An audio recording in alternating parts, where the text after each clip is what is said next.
Alrighty, hello there everyone.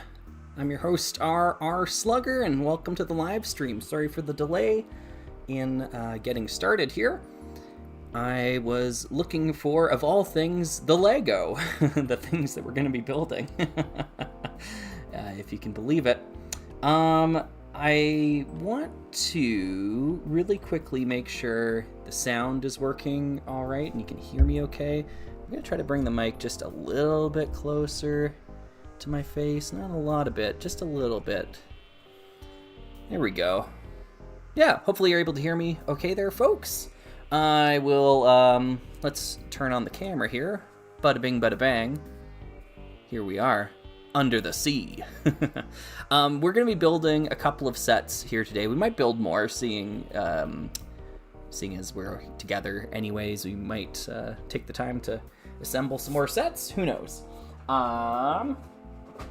These are the sets that we have today. I wonder if I can put this where there isn't any glare. There we go.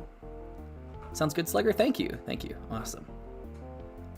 Right on the mic, no worries. Sweet. Good to hear. All right, so we got two different sets here. 4789 and 6190. I actually don't know the name of either one of these sets offhand. I'm assuming like deep sea shark sub and alpha team aquatic mech. Those are my guesses. You can let me know if I got them close or not. Yeah. Let's get some Zevia going. That's some good Zevia. I'm gonna grab a coaster. I've got these great Lego face coasters. Those are nice. AT Aquatic Mech. Okay, well, that was close. Yeah, it is Aquazone time, isn't it? Yeah, we're gonna be hearing a lot of Aqua. Is that, I saw the signs that opened up my eyes, I saw the signs. That's Aqua, right? I think that's Aqua.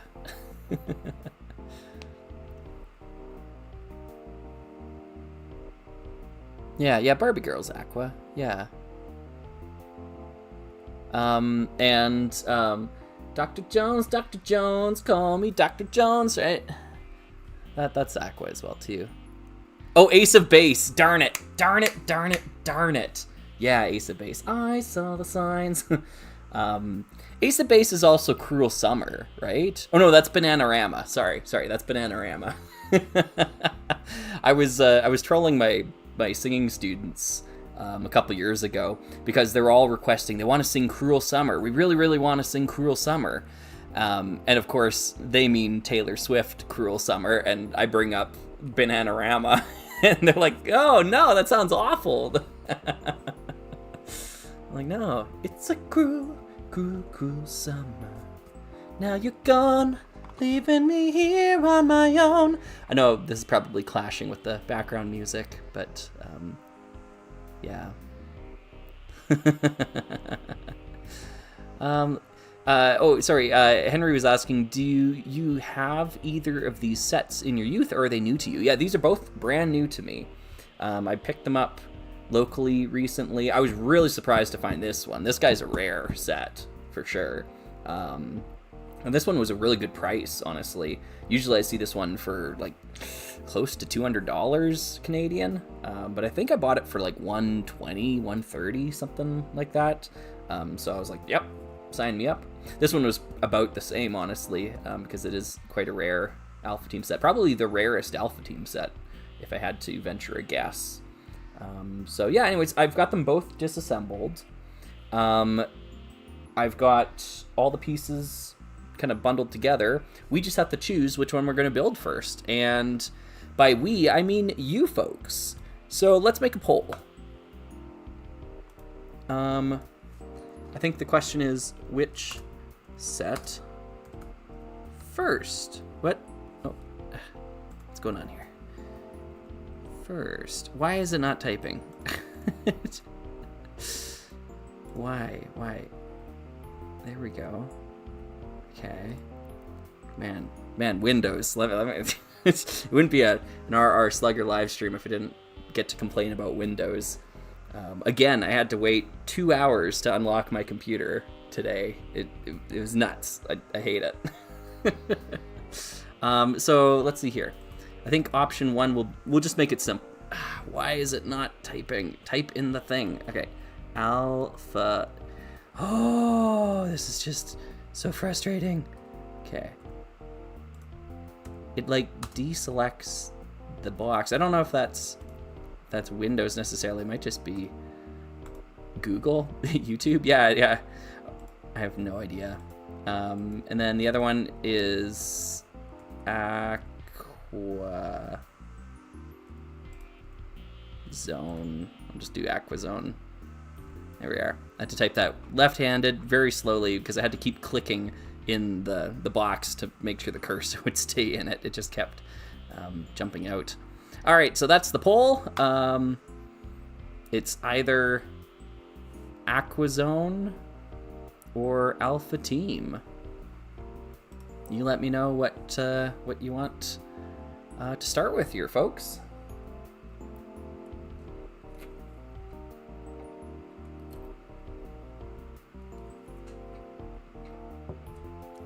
I saw the signs. Open up my eyes, I saw the signs.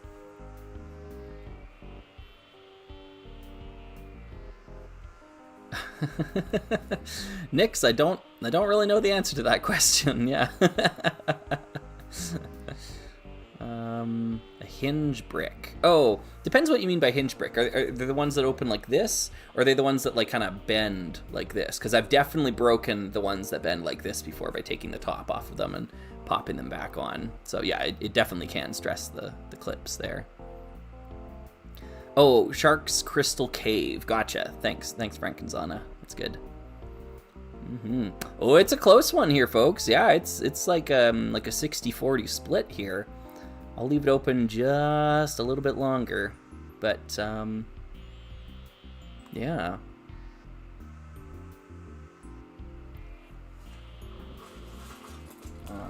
We've got all the printed and non-washable pieces. I bagged them separately, so I'll just keep those off to the side. And then we have all the pieces that were washed, that have already accumulated cat hair. Such is life. Yeah. Okay. I think we are going to end the poll in 10, 9, 8, 7, 6, 5, 4. Get out! Get out of there! All right. All right. End poll. Yeah. Looks like we're building Aquazone first. Very nice. Oh, 69 votes. Nice. All right. Let's move this out of the way. Sorry, this is gonna be loud. Picking up the pieces.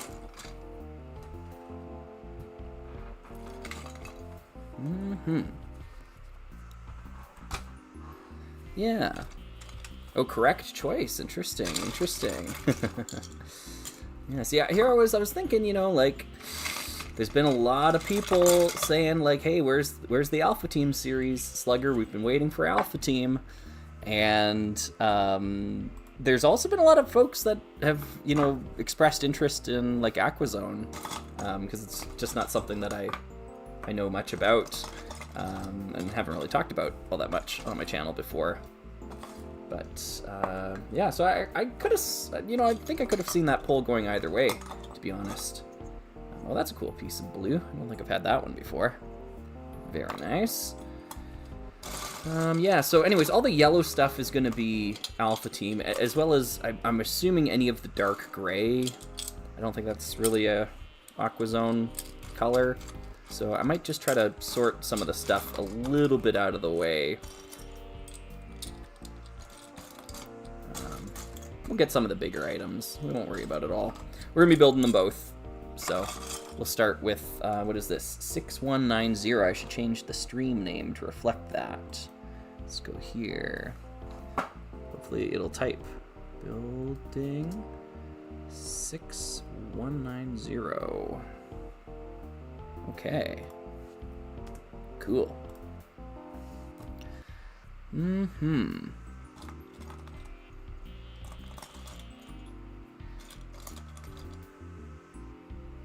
Yeah. Oh, Icenwald saying that blue rock piece can be used in your mocks. Imagine the rock raiders in a blue cave. Yeah, it's if I recall correctly, set exclusive to the set, and I actually have a couple more because I've just picked them up when I see them. So I've definitely used them before in some of my photography. I betcha in some shots of the Alpha Team ATV submarine, I think I've used a few of these. It's a cool piece to get in that color for sure. This reminds me there's a base plate in this set as well too, but I'll grab that when we need it. It looks like we're building the submarine first. I don't really appreciate the way these instructions are laid out though. I'm going to have to make a lot of space here, I think. So move some of those pieces out of the way. And then I'll just kind of keep it off to the side, I guess. And hopefully this will be, yeah, build like over here. Yeah, hopefully that's doable. You can kind of see where I am and over here. It doesn't really matter. I'm sure, like, I assume a lot of folks are here just to chat and hang out.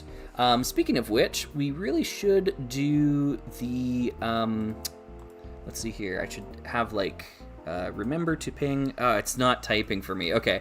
I guess I can't do it. But you know the drill, folks. If you want to ask a question, just go at @RRSlugger, no periods, no spaces, and then it pops up orange on my screen, so it increases the likelihood of me seeing it. If I miss your question, because you'd be surprised how many I miss. Like 90% of the time my eyes are over here, 10% of the time my eyes are at the computer. So it's really easy for me to miss a message, even though for you it's right there and you're seeing it and you're like, why isn't Slugger answering my question? It's not because I'm choosing to ignore you. I would let you know if I was if I didn't want to answer the question. I would say as much. So yeah, if I missed your question, feel free to ask it again. You know, if I get to one of your questions and I answer your question, maybe wait until some other people have had their questions answered before asking another one or pinging me again. So yeah, try to share the love here a little bit, I guess is what I'm trying to say. I missed a couple already, I can tell. Capote was saying, I'm assuming the answer is probably teal, but what's your favorite Lego color? My favorite Lego color is actually old dark gray. My favorite Lego color, old dark gray. Atlas was asking, or saying, I recently rewatched your video covering your experience with the Bionicle line, and I was wondering what your thoughts are on the original Rahi sets, assuming you have experience with them. Yeah, I think they're really cool. They're super interesting because, like, they're Technic sets, really. Like, they're Technic sets first and Bionicle sets second, I think. And, yeah, I think they're really fascinating. I love how they, like, expand the world of Matanui in a way that, like, future waves of, like, villain lines never did, for me at least. I think the Rahi are really unique because, like, they build the world out, and it's not just like, oh, a new enemy has emerged or whatever. Yeah, I think they're cool. They all have great mask knocking off play features, things like that. So, yeah, I think it's super. Hey, Damply-Doo, thank you very much. Love your videos. Henry's saying it's quite a cool alt build on the back of the instructions of 6190. Yeah, we'll check them out when we get to the end there. Oh, thanks, Emma. That's awesome. Maybe I can pin your message. Can I do that? Yes. Yes. Yes. Thank you. Awesome. Okay. Let's see here. P-Boris was saying, are you a fan of the later Aquazone sets? Yes. I haven't built this one, so I can't judge. And in fact, I think this is probably my first Aqua Sharks set. I don't know if I have any other ones. Aquazone isn't really a series that captivates my attention. But that being said, I have all of the Stingray and Hydronauts sets and Aqua Raiders, actually. And those sets are all awesome. So I am probably a minority voice in this, because I know a lot of folks love the first initial wave of Aquazone, but I think the series just got better and better as time went on.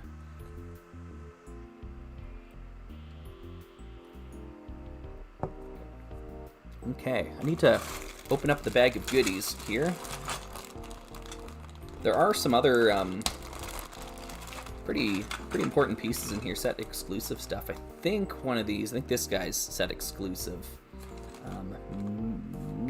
Not this one, maybe this one, I can't remember.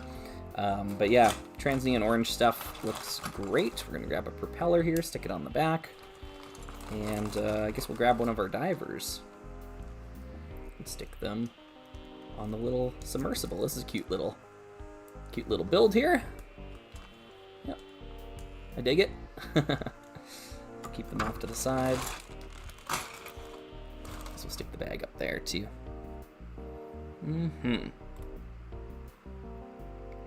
Okay.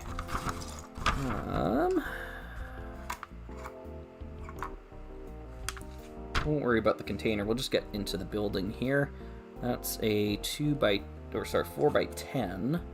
That's a 4x10. Okay. PNYKA628. Sorry, I don't know how to pronounce it. If you had to design a new faction for a second wave of Rock Raiders, what color scheme would you use? That's an interesting question. A new faction. So I'm assuming maybe not Rock Raiders, probably more like the underground kind of super theme. I think, well, obviously, I think dark gray has to be part of it. I think that looks awesome. I would like to see maybe like dark gray and like dark red or something together. That'd be kind of a neat kind of contrast. I would also think you'd want to do something with a simpler color palette than Rock Raiders, because Rock Raiders' color palette was profoundly innovative for Lego at the time. There just weren't color palettes like Rock Raiders in Lego back then. So I think it would be probably more likely that you'd want to simplify it for a follow-up.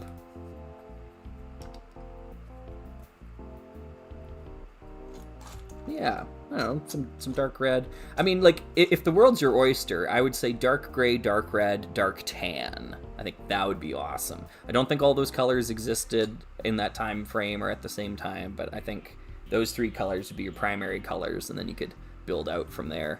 Maybe trans red would be the transparent color of that series. But yeah, that'd be pretty neat. A little, let's see, looking for a blue. Blue 1x2. There it is. Good. Boop. Plasma Cutter was saying, what is your advice on completing incomplete Lego sets, like an incomplete 6190? Yeah, it really is going to depend on your means within, I guess, your local community. I guess what I'm trying to say is, if you have a local used Lego store, you can go there and try to find the piece you're looking for. That's what I've got a couple of bigger Lego used local used Lego store. There's an order that those adjectives have to go in. Yeah, I've got a couple of ones near me that I frequent, and they have like bricks sorted by color, so you can go fill a cup up and dig through, try to find the pieces you're looking for. I did that recently, actually, for the video I put out yesterday, the Spectron thing. I didn't have any white arms like these like robot arms. I didn't have any of them in white, and I needed a pair of them for the Spectron robot. It's kind of a rare color to find it in. Bricklink says it's in, I think, 15 sets, but a lot of those are like service packs or Belleville, I think, or Scala or something like that. So yeah, and then the rest are like Futuron, so it's kind of a rare part. Anyways, I spent basically, let's say like a grand total of 6 hours, probably 3 hours at each store, digging through every single bin of white, and I was able to find one arm in white. And so when it came time for the photography for the video, I had to get creative. And if you go back and you check out the video again, you'll notice that I'm hiding the other arm of the robot in all the shots it's in. So you can only see one arm sticking out because I only have one arm. So it's a little one-armed Spectron robot. Now, if you don't want to go through that headache and hassle, you can instead just buy parts off of Bricklink or some other brick web store or whatever, if there are alternatives. So yeah. Now, that being said, I didn't just spend 6 hours looking for one part and like found the one part and then like left. I picked out a lot of white Lego bricks. And so I took all those home, washed them, sorted them, and everything. So my collection of white has pretty much doubled, I would say, because I ended up filling up quite a few cups. And being able to go through and actually like look at the parts and like judge if they're discolored or anything, and choose if you're going to take it or not is really advantageous. So yeah, having that option to look through it ahead of time is really nice. Inspecting bricks in person. And that's one of the downsides of buying off of Bricklink, because sometimes you're looking for something very specific and a Bricklink seller, all walks of life. Some Bricklink sellers are better at the job and others are not. So yeah, kind of leaving it up to fate to some extent there. Anyway, sorry, long-winded answer to a more concise question, but hopefully some of that is useful.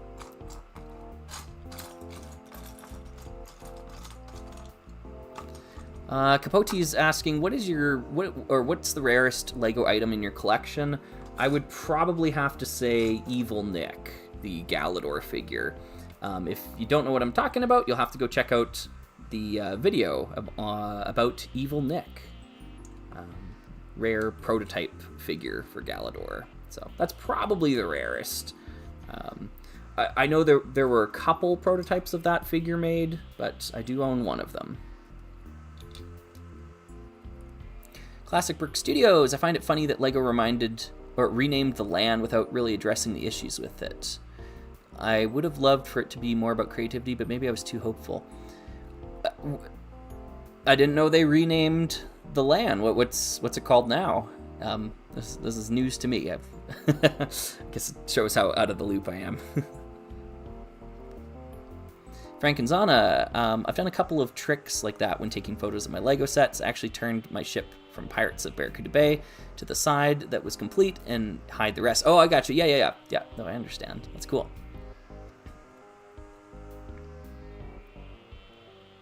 Yeah, Rob Buffet was talking about the container ship spill in 1997. Yeah, it's pretty crazy stuff.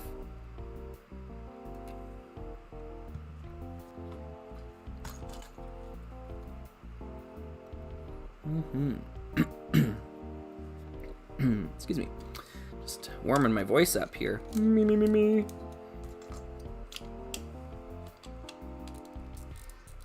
Slonk was saying, I want to get into Ice Planet 2002 because it's the LEGO space theme that looks the coolest to me. Where do you think I should start? Love your videos, by the way. Well, so you want to get into Ice Planet 2002? Well, have I got a video for you. Yeah, if you haven't seen it already, you'll probably want to go check out my video called So You Want to Get Into Ice Planet 2002. Yeah, I don't know if I have any more advice than what I say in that video, but I will, maybe I'll add that because Ice Planet is now, let's see, what, 25 years? No, older, 30 years? 35 years old? Like, yeah, it's quite an old LEGO series now. you're going to run into discoloration in the white pieces. So if possible, I think you should try to buy in person. I never trust photos to judge that sort of stuff. So yeah, I always try to buy in person whenever I can, so that you can look at the set, visually ascertain whether or not it is discolored, and then buy or pass accordingly. Yeah.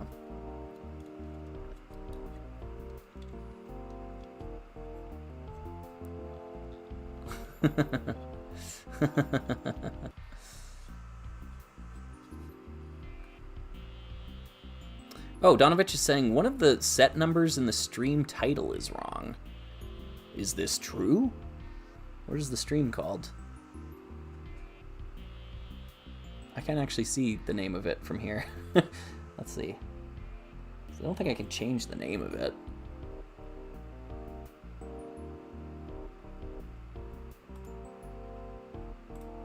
If it is, I guess I'll have to change it later. Yeah. 34 years ago, my man. Yeah. See, I couldn't remember if Ice Planet was 91 or 92. I thought it was 91, but yeah.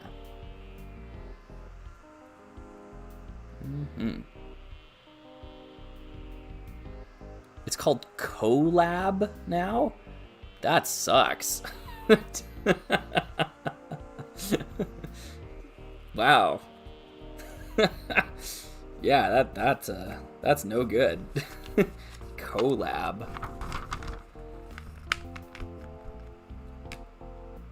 Brutal. Okay.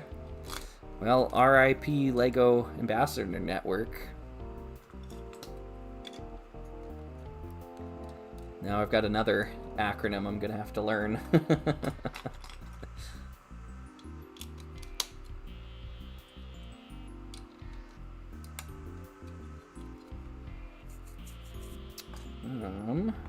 One by 6. I think it's 1 by 6. This is quite a big submarine. It's like quite a large set. I think this is probably close to, if not the flagship set from this wave of Aquazone. I don't know much about Aquazone, so you'll have to bear with me. Am I missing something here? Yeah. 1 by 6 in black. Why would I be missing this piece? That doesn't make any sense. The set was complete when I took it apart.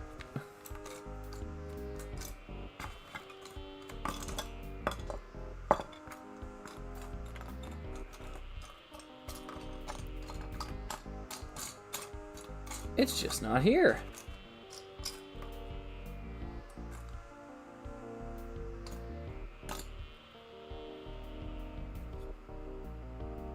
One by 6, yeah. Huh. All right. Well, we have lots of 1 by 6s. I will grab one from the drawer.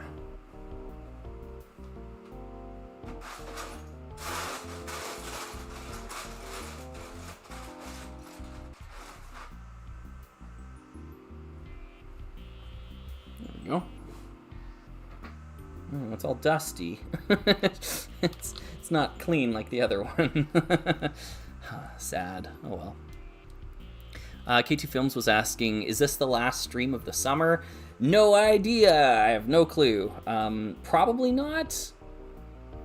But yeah, I don't want to make any promises. I usually just live stream when I'm able to, and I guess to some extent when I feel like it. Yeah. If I have to force myself to live stream, I don't think anyone will have any fun. So yeah, but thought I'd do a little bit today. There we go.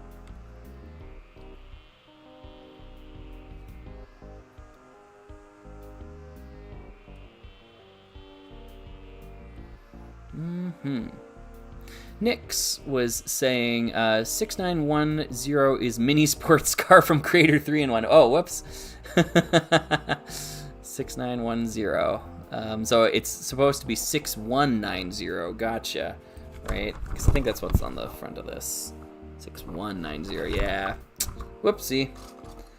Well, sorry to anyone who tuned in thinking we were going to build mini sports car from Creator 3-in-1.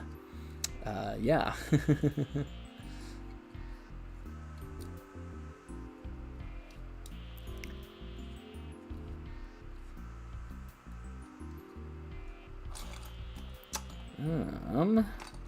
There's a ton of things going on here. I think this is what they're asking for. Yeah. We're into the 90s here, folks. So these instructions are really spot the difference. And Aquasharks is actually a lot like Ice Planet in that it's really like kind of a two-tone color scheme, and so there's a lot of like stacking similar colored plates on top of each other, and that can get kind of obnoxious over time. Cat hair got stuck in the Lego piece. Let's see if we can extract that. There we go. Sweet.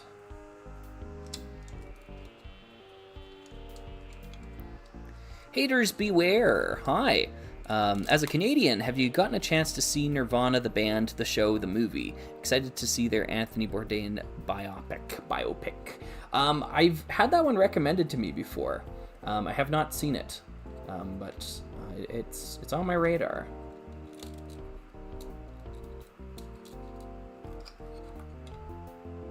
Let's see, let's go into there. Little propeller goes into the back. Yeah, that looks good. Bingus Bongus was saying, have you seen Stefan Stack's stud on YouTube? I have not. Boogaloo's Corner was saying, hey Slugger, I wanted to say how much I've enjoyed binging your videos this summer. I love your playful and fun-loving spirit, actively helping me out of my Lego Dark Age. Cheers. Well, cheers to you. Thank you. I'm glad you've been enjoying them. Yeah, there's a huge backlog of videos, or back catalog, I should say, back catalog of videos. And I do try to make the vast majority of them quote-unquote timeless, as in they don't have an expiration date to them. I think a lot of YouTube channels are very like topic of the day, and I don't think our Slugger is very much like that. So hopefully that means you can just go back and watch and enjoy these videos, even, you know, months if not years later. Yeah. I think sometimes I do talk about topical things. Happens from time to time. So maybe a little bit of a mix of both worlds. Mr. Funnyverse, hey, will you ever see another Lego break the Sluggometer? I have no idea. Only time will tell. This one is the claw arm. So we'll stick the claw arm on here. It goes this way. There we are. The homemaker style joints here. Actually, it looks like the claw was assembled incorrectly by the previous owner. We shall attempt to fix that. I can't remember. Yeah, it's just like that. Yeah. There we go. So now the claw will line up. The claw! Oops. Ah! Is this the right... Yeah, okay, no, that's correct. It's just a really, really not great joint system. I could really do without this, and unfortunately it's like all throughout Aquazone. these stupid homemaker joints. Yeah. Inescapable. Okay, and the other one. But also spot the difference. Yeah, I knew they were gonna pull that. Gotta put these pieces on too, as well as the other arm. Oops. 4s. 1 by 4. 1 by 4. Good question, Discordian Bricks. Yeah, that's a deep cut there. Very nice.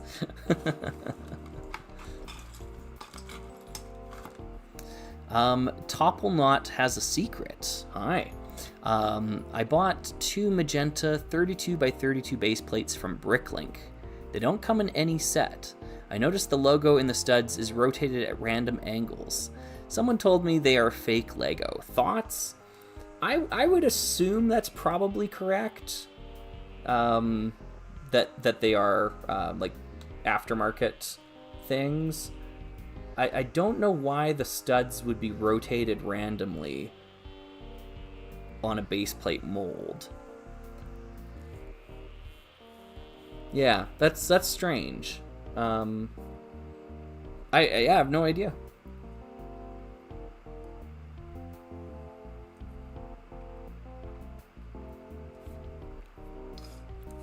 I think I usually err on the side of like it's likely like counterfeit, I suppose. I don't know if that's really the right word to describe it. When it comes to like weird offshoot Lego things like that like nobody's ever heard of or something like that, I usually err on the side of like, that's, you know, it's probably not a real Lego thing then, rather than assume that all of these things are. But I don't know, maybe someone else has more information about that.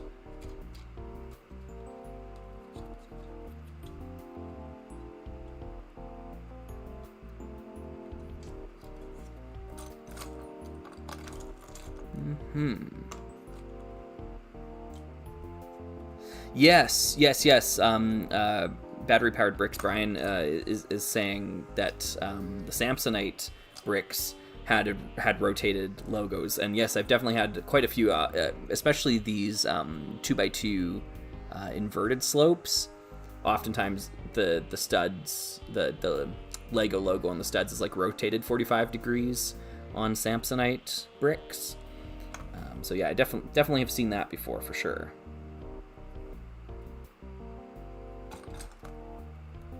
Is this what's going there? I feel like I'm missing some steps here.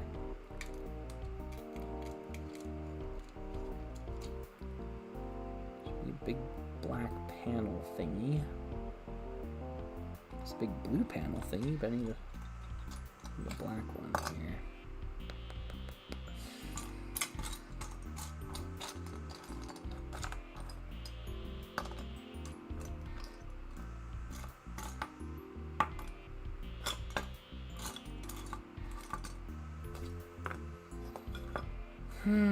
Oh, there it is. Okay, good.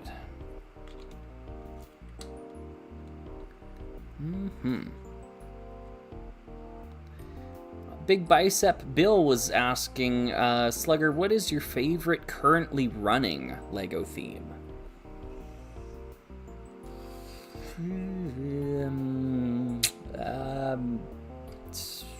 City? I feel like that's probably what I have the most of. Yeah, probably City. It's a pretty uninspired answer, but it's probably the truth. Yeah.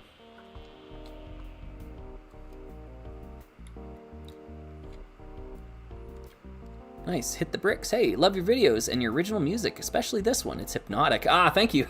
Well, this song that you're listening to right now isn't my work. This is not my work. This is by a composer known as Cami. And Cami gave me permission to use this song years ago because it was a song I think they composed for Manic Miners, like originally, although I don't think it was ever included in the game there. But I always loved this tune. And I found it on like the old, I think it's now a defunct page on the Manic Miners Discord server, but it was a submissions page where you could like submit songs and artwork and things like that. I don't think it still exists. But I found it there, and I talked to Cami and said, like, hey, could I use this music in a video of mine? And it was the every single Rock Raiders piece video I made, like, way back. I think it was like my 4th or 5th video ever. And it was just one of the songs that was included in there. And yeah, Cami let me use it there. And then, you know, a couple videos later or something like that, I asked again, like, hey, you know that song you let me use, could I use it again for like this video? And they're like, yeah, I could go for it, you know. So I did that, and then eventually I wanted to start live streaming, and so I was asking, hey, do you think I could use it like on my live streams? And by that point, Cami was like, you don't have to keep asking me, you know, just you know, use the song however you like. Right? It was kind of the gist of what I got there. So yeah, unfortunately, it's a song that I don't think has like an official release. And I can't, like, be the one to officially release it because it's not my song. And it doesn't really seem like Cami is all that interested in, like, doing an official release of it. So it's kind of this weird thing where, like, I have explicit permission to use the song and all these our Slugger things. Folks really enjoy the song. They're, like, listening to it. And, you know, I use it a lot. But at the same time, it just... like, it doesn't exist anywhere. So I can't, like, say, like, oh, go here and you can download the song or whatever. So it's kind of a weird state of limbo. I think it's great. It's a song called Soft Funk. That's the name of the tune. Soft Funk. And it's so mellow, and it loops perfectly. And, yeah, if you stick around long enough, you'll be listening to it for hours.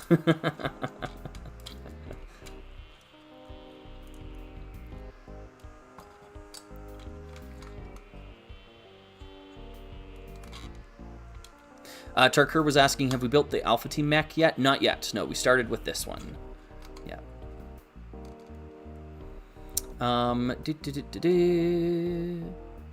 K2 Films is asking, why are there yellow pieces along with the parts? Yeah, it's because those are the Alpha Team mech parts. So, yeah, I'm building the Aquasharks thing first, and then we'll build the Alpha Team mech second, but they were all mixed together. So, yeah. Yeah, okay, cool. I love this assembly of pieces. These are some old school snot bricks. Yeah! Check these suckers out. Yeah! And then you've got the, like, inverse of it with, like, anti-studs on the inside, so you snap all 3 together. Yeah! Love it. Love it. There we go. Nice. Solid connection there. Do some 1x1s here. So Taxio is asking, apart from Chief, who's your favorite of the Rock Raiders crew? I don't think Chief is my favorite. Probably Axel, if I had to choose. Although my answers kind of changed over time somewhat. As I did more and more stop motion animation, Bandit became more and more my favorite because Bandit doesn't wear a helmet. And you can grip his head very easily and turn it just like that with the hat as well too. And you can do step-by-step animation very easily. Whereas with Axel and like Sparks and Jet, you got to take their helmets off, turn the head a little bit, put the helmet back on. And then sometimes it gets misaligned, so their face is moving at a different rate than the helmet is. And that can be kind of distracting. So, yeah, when it comes to stop motion animation, Bandit's the best. He's my favorite. Docs is pretty close second there. The bandana kind of messes with the turning of the head, though. But, yeah, as a kid growing up, it was Axel, definitely.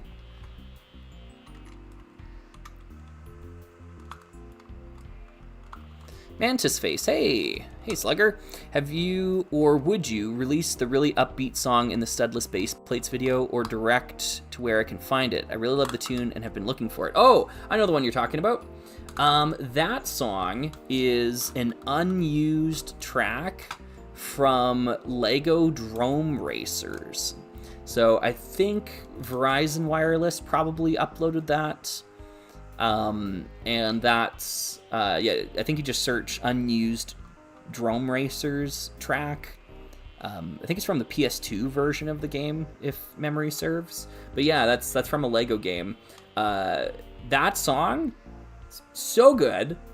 And apparently the reason why it wasn't used is because the composers thought it was kind of like not good. Like they were like, this song's kind of not all that and a bag of chips, so we'll just leave it off. How wrong they were, because I listened to it. That was the first song that I heard from Drome Racers, and I was like, whoa, man, this soundtrack's just kicking. I bet the whole soundtrack's awesome. So I went ahead and listened to the whole soundtrack. All the other songs are terrible. It's the only good song, and they didn't even use it, so yeah. There's no accounting for taste, I guess. Oops. Yeah, this is a great building technique right here. The one where you have to bend the wing to get the piece on, because you got to attach it studs facing this way and studs facing this way. And so you start here, and then let's see if we can get it here. You push the wing down until it flexes, and then whoops, and then you push it back up. Amazing. Yeah, they just don't make them like they used to. There we go. I mean, the end result is really cool looking, but yeah, that's not how modern Lego sets would have had to do that, I think. I think they would have had to put these pieces on at the same time as you put this, so it all comes in on one direction, and it just like that. Yeah. Yeah, sometimes there's one-hit wonders. Yeah. Tucker is asking, what would be the weirdest common system piece in your opinion? I think one that I would love to highlight here, and I don't know if there's any in either of these sets, actually. Or if there are, then I might have them in the bag. The Lego lever. You know the one I'm talking about, that sits on a little 1x1 stud. You pop it on, right? I've complained about that piece before, but like what shocks me about it is that it just doesn't have a groove like all other tile pieces have. They've got a groove on the bottom of them that allow you to pick the piece up more easily. For whatever reason, that mold has never received the groove. Yeah, and I think that's super weird. I don't know why it never got that update, but like grill pieces and tile pieces, they'll have that like tiny little groove on the bottom of them so you can pick them up using a brick separator. Lever piece doesn't have that. It could really use that. Yeah.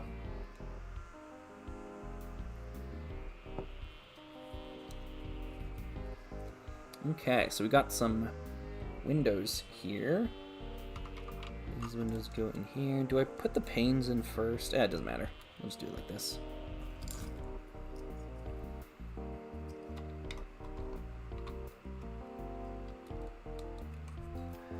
Eisenwald was asking, what's the funniest thing from your P.O. box?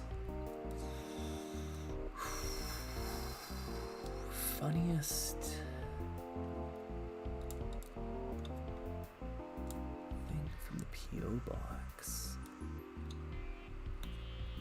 That's a good question. The most recent one that comes to mind is the super sun damaged McDonald's Nepal head from Galador. That one really got me. And I think there's some here. I think I've got it right over here actually. Yeah, there it is. Yeah, there's something to it. I think there's something to be had here. I was gonna try to build a figure with the head here and use this piece as a body. So have the arms come out here, and then probably some sort of rubber chest piece or something like that. And then just got to figure out how to attach a set of legs to this. But yeah, I was kind of playing around with it. But yeah, that one really got me.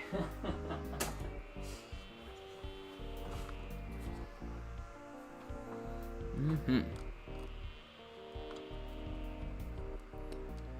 Discordian Bricks is asking, thoughts on the recompiled sound files added to Lego Island? I know nothing of the sort, sorry. recompiled sound files.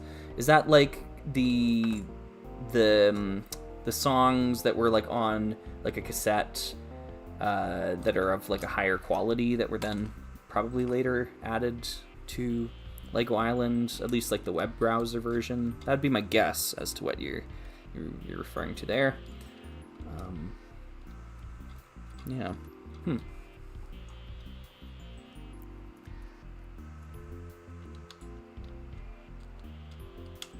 Part 20482, the 1x1 round tile with a little bar sticking out of it. Oh, yeah, I know the one you're talking about. But at least with that one, you've got the little bar to work with, right? You can kind of like stick a piece on top of it and like lever it out. But with the lever, you have to like remove the lever and then like shove a brick separator in and like kind of like twist, I suppose. Like, I don't know. I hate the Lego lever. I mean, I love the way it looks. Like, I love using it in builds, because it allows your minifigures to interact with the world in a way that they don't get to do normally. But man, is it a terribly designed piece of Lego.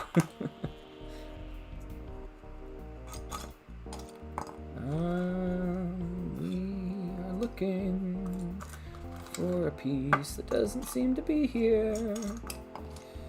Yeah, I think this one is totally missing. It's this piece, but black. And I'm not seeing it. It's okay. I've got a lot of them. We will consult the bin. Or I guess drawer is probably a better adjective or noun. Yeah, there's one. Bada bing, bada bang. Dee-da-da-dee-da-da. Good night, Eisenwald. Thanks for hanging out with us. Yeah.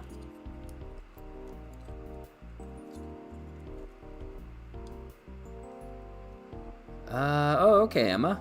Yeah, I've never heard anything about that. They just added the raw sound files for the voice lines. How do they have those? The developer gave the decompilation team high-quality recordings of the game's dialogue. Wow. I feel like that would completely change the character of the game.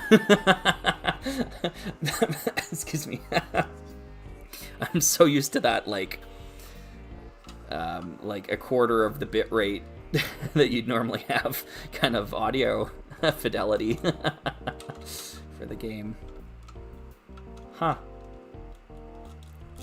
Yeah. My brother has been showing his kids Lego Island, because like we grew up on Lego Island and now they get to grow up on Lego Island as well, and I think that's super cool.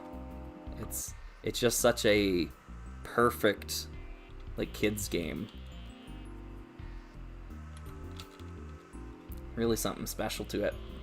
I heard that Lego Racers is now browser accessible as well too, and I sent that to my brother because I was like, hey, you could play Lego Racers with the kids now. And he's like, screw that, I'm playing Lego Racers by myself, you know? Like that game's awesome. Oh no! Okay, well, let's try to fix this. Wait, oh no, I lost the arms. That's what's going on here. Maybe I'm not supposed to be holding this up in the air while I'm trying to build it. Maybe there's a reason it's coming apart. Let's try it like this. This might work better. Let's flatten those arms out too.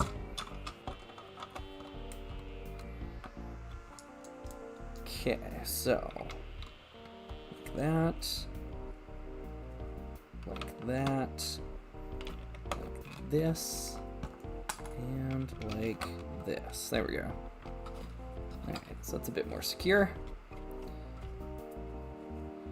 I skipped a lot of steps to get there, though.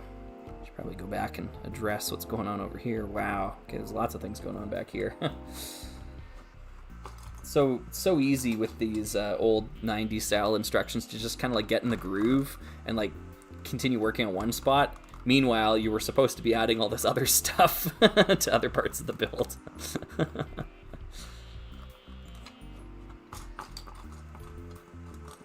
those. Here and here. Do they call you Uncle Slugger? Yeah. Uncle Slugger says.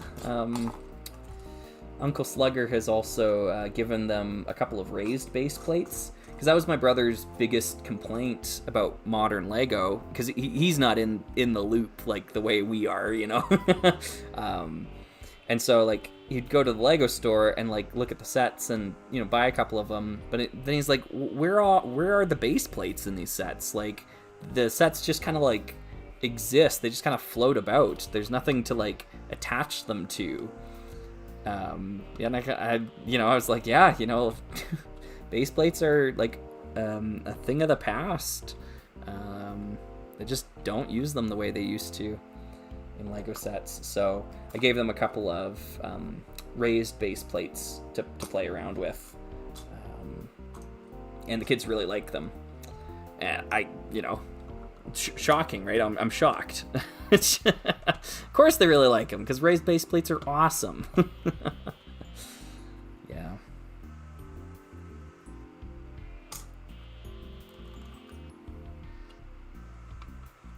That Tarkur was asking, did you do anything fun on Bionicle Day this year?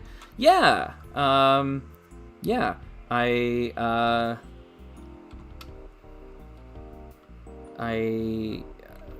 built... I played with my Galador. No. So, I was trying to find what would be the funniest punchline there. I was thinking, like, I took my Toametru out to the fire pit and melted them down. No, it's maybe a little too cruel. No, I don't celebrate Bionicle Day. Sorry. I'm much more into Merry Glinchmas, I would say, or Throwvember.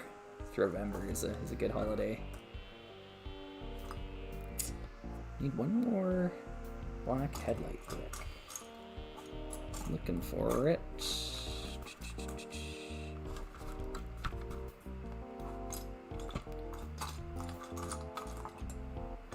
Black one by ones, but I'm not seeing.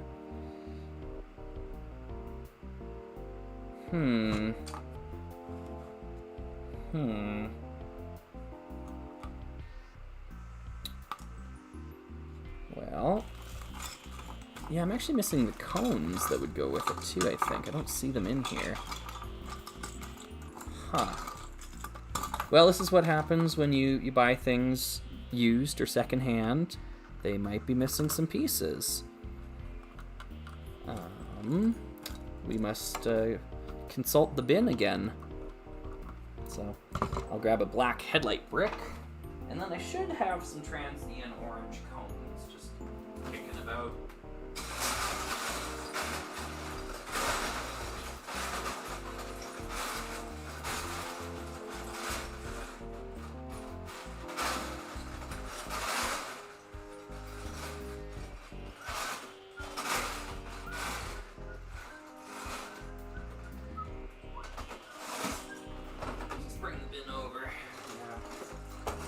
Need to see what I'm doing here.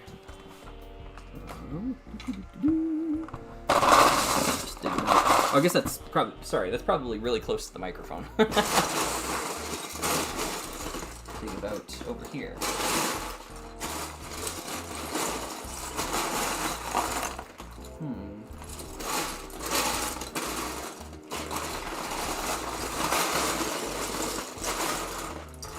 There we go.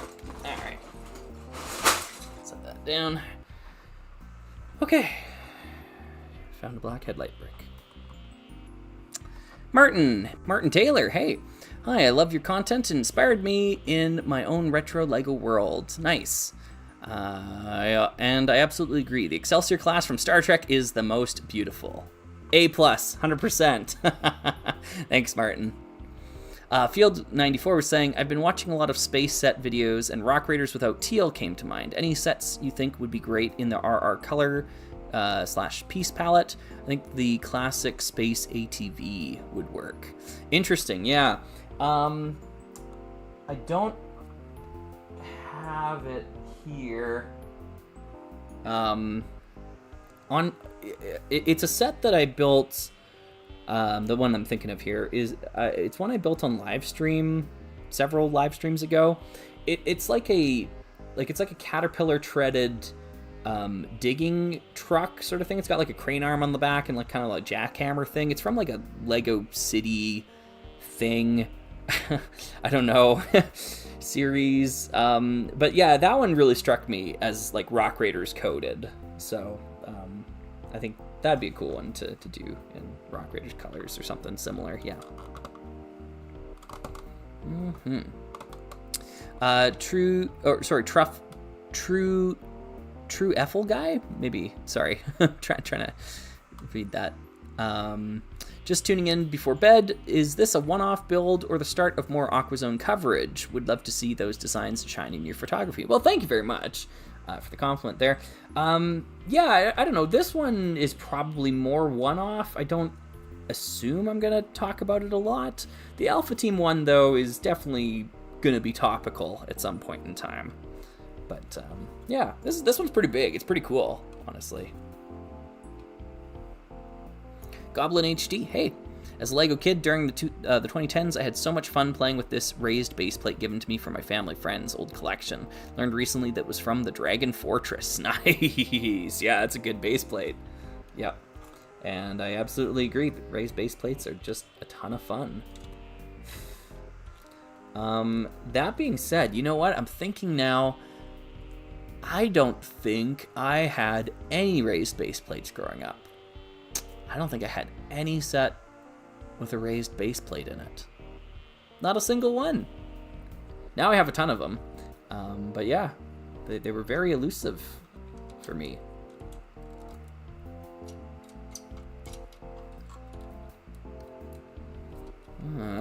This is looking pretty close to that step. I like the steering wheels here. They're like valves, like release valves or whatever. Like you'd see on like a submarine. I think that's a cool part usage.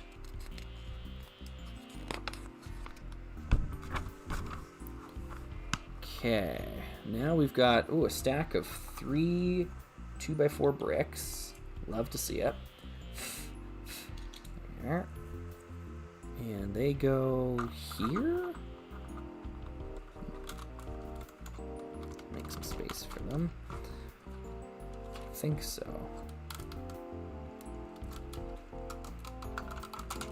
There we go.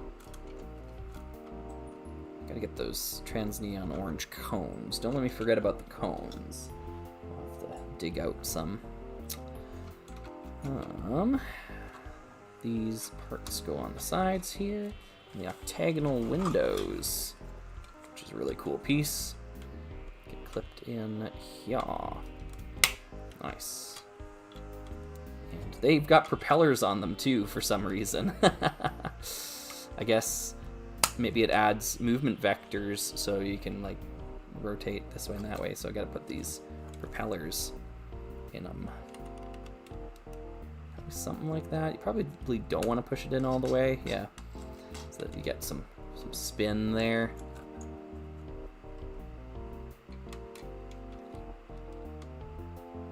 There we go. It's kind of roughly there-ish. Neat. Axel's asking, what do you think of the new mini boulders in the city construction sets? I don't own any of them yet, but they look so perfect for Rock Raiders. I'm super happy that they exist. I definitely need to go out and get some. 100%.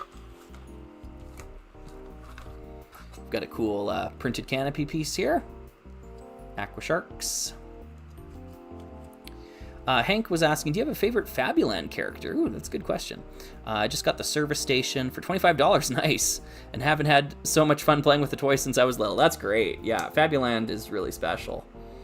I really like Edward Elephant. I think that's a really cool, really fun character. I mean, he's pretty emblematic of the theme, I think. Yeah, he's probably my favorite. Tristan, as a mock builder, I think it would be fun to try and really tie my raised base plates from the 90s sets into more detailed looking MOC with some retro styling and vibe. Yeah, that'd be a neat challenge. The tough part is like matching the like low level of detail on the raised base plates with the higher level of detail of Lego. Sometimes they pair nicely and sometimes not so nicely, so yeah.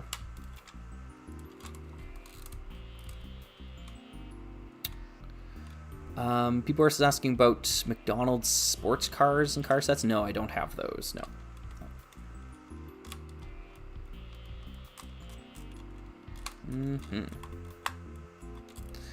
Kane, hey Slugger, your videos have single-handedly gotten me back into Lego. Wow, that's awesome. I feel like the Lego group should be sending me a check here pretty soon. No. I kept out of my dad's old Legos instructions, I got out of my old, I was able to build the Blacktron Invader. Oh, nice, good. Sweet, yeah, that's a rare, expensive set these days. So, good score, very nice. Nix, hey, 6910 was part of Creator's small canister line. If Lego were to make canisters again, how would you integrate them into the story? I don't know what you mean by the story. Like the story of the Lego set? The story. I guess my favorite, like, I mean, obviously the Bionicle canisters are legendary, but my favorite were always the Throwbot pods or canisters or whatever you want to call them, containers, right? Because those ones, they're like spaceships and they got little slots that you can store the discs in. Like, I just found them, I think they're so much more functional than the Bionicle canisters ever were. I remember very fondly playing with like Flare, the Throwbot, down in my basement when I was a kid. And like Flare would fly around and find those glow-in-the-dark discs and would collect them, put them back in his pod, and then like fold up into his pod and like fly it around like a spaceship. Like, yeah, that's cool. They should do that again. And if you're not going to do that, then do the hockey thing where you make them into water bottles that you can drink from.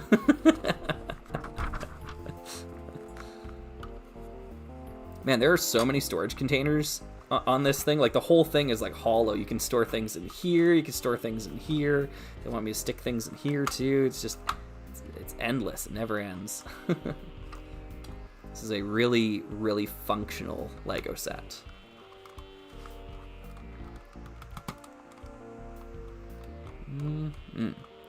Boogaloo's Corner. Hey, I recently got a hold of a giant Lego bin from an estate sale. Nice. Which had introduced me to all cool and weird pieces in Old Gray. Nice. I recognize most of them thanks to your videos. Happy to be of service. Yes. That's fun. Congrats on the score. That's very nice.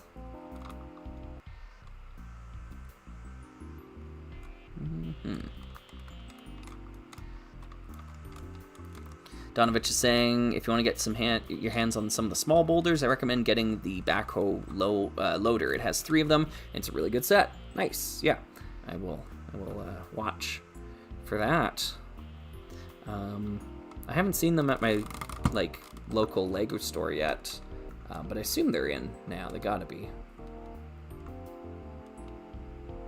K2 Films is saying, how's the community mock theme coming along? Well, we got one more day, and then the submissions are closed. So yeah, we'll see. Hopefully everyone gets their builds in by then.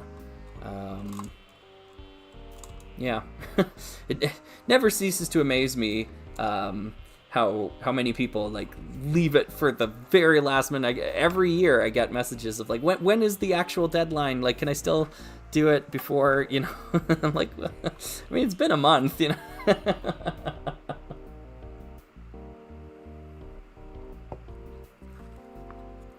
I just feel like, I understand this as a teacher as well too, It's just, you're always gonna have people that wait until the last minute. Doesn't matter how much time you give them. There's just always gonna be people that will Save it to the 9th hour. So I guess I hate dealing with time zones. I just, whatever. So I've been saying to folks, if on your computer date and time it says August 16th, if it says that on your computer, sorry, you're too late. So as long as it says August 15th on your little computer display thing down in the bottom corner, then you're good to go. But yeah, I will be removing the link on the 16th, and we will be taking all the files out of the G drive and saving them locally and start the sorting process, because we got to get, like, there's so much work that has to go into our end of the project, and we need time to do that work.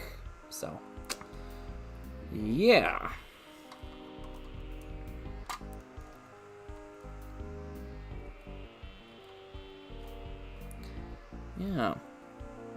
Kane's asking, what's the exact date you close your P.O. box for the summer? I was thinking of sending you some stuff in the mail, but I'm unsure if I have the time.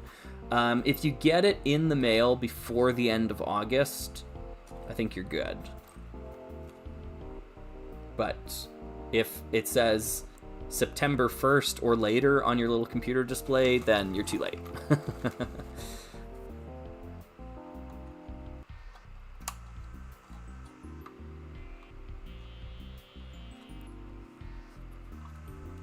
Okay, just about done the submarine here, I think. I think it's just about time for that base plate.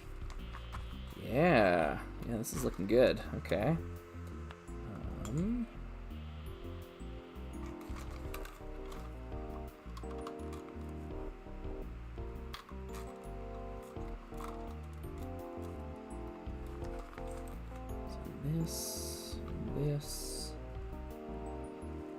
So this, and this. Yeah.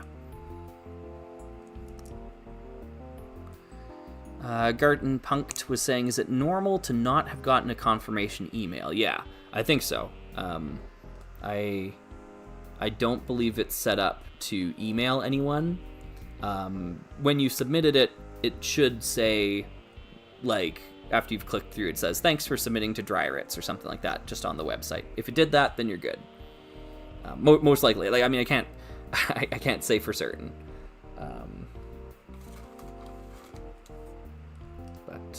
Oh, this is really, really dusty. I should grab a toothbrush here.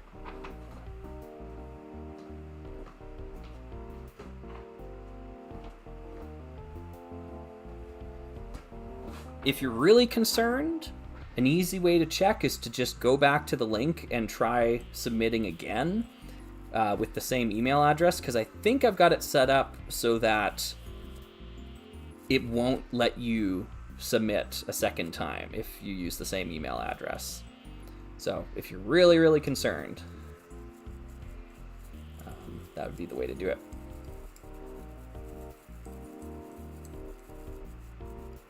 Now, in the past, I think it was probably Star Mail. I think we missed a submission or two, and I just included them in like a later video. You know, that's always a possibility too. So, you know, because I mean, like, we're dealing with hundreds of submissions. It's really easy to, like, I mean, we try to be as organized as we can be, but it's, you know, it's a tough gig. That's what I'm saying. So, you know, we're trying our best to make it work. And doing everything systematically through G Drive has given us the best results so far. Oops. These antenna pieces in trans neon orange, these are rare and really, really useful. I had to steal some from my Ice Planet sets for the Spectron mocks that I did recently, because I just don't have a lot of extra ones. Yeah, here we are. Woo!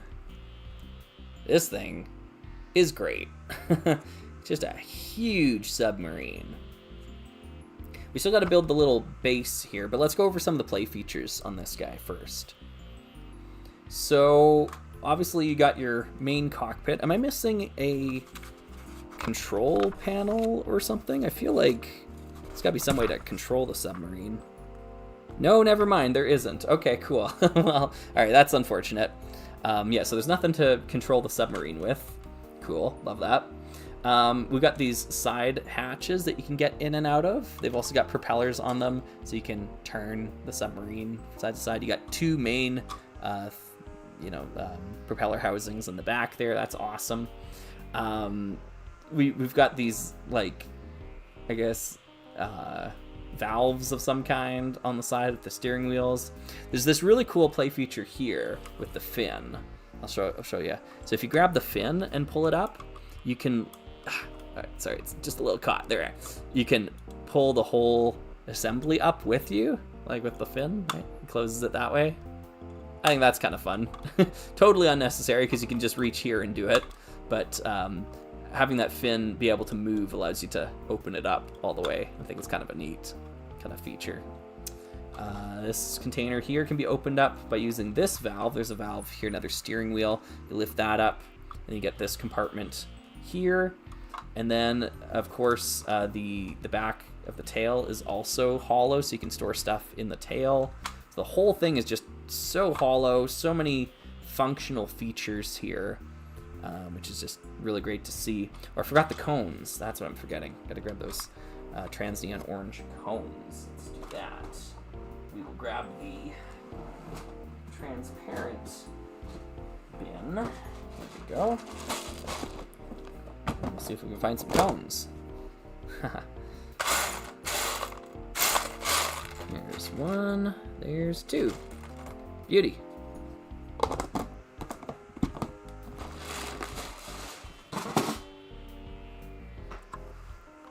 One here. And one here. Yeah. It's a pretty dangerous looking submarine. You wouldn't want to see this coming at you in the water. Mm-hmm.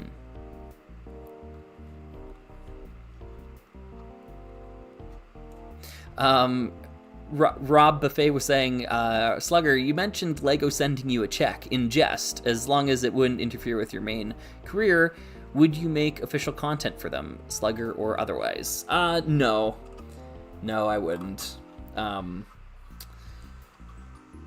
I do, I guess I do sponsored content on my Heroscape channel, Slugscape.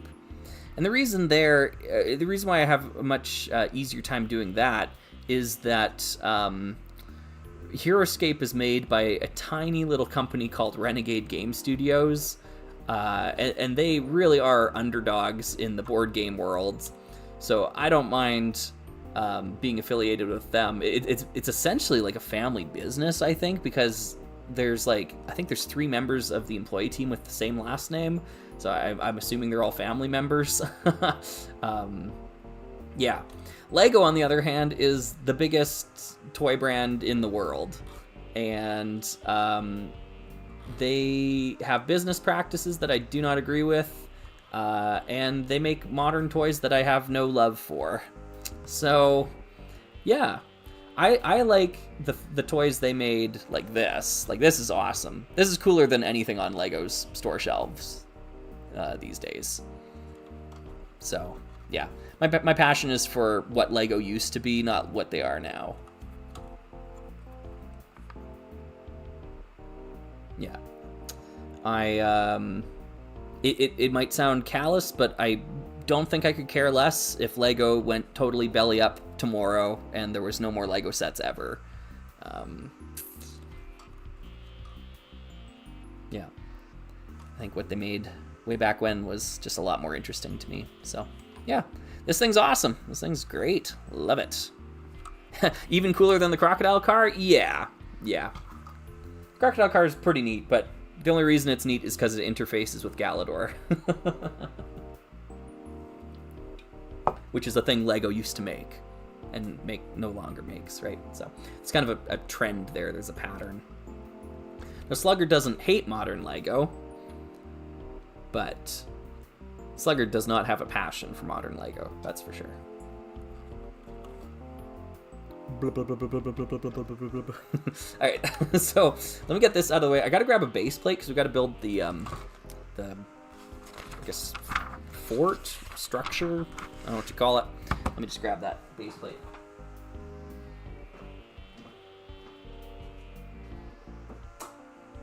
Where did I put that base plate?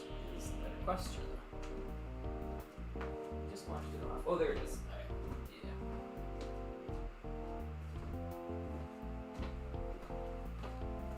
So I think, correct me if I'm wrong, I think this mold is a reuse of the old, like, classic space base plates that were, like, gray, like the moon plates. I think it's a reuse of the same mold. I definitely could be wrong. If it is the same mold, this is a brilliant reuse of it. I think it looks awesome. I think this looks way better, honestly, than the classic space version. The colors, like, they pop so well. And it really does look like the sea floor. So, yeah. Hey, Brickstop. Yeah, good time to jump in. Yeah, I hear ya. Yeah. Slothful Cobra was saying, have you ever explored any of the more legitimate LEGO copycats? No, and here's the thing for me.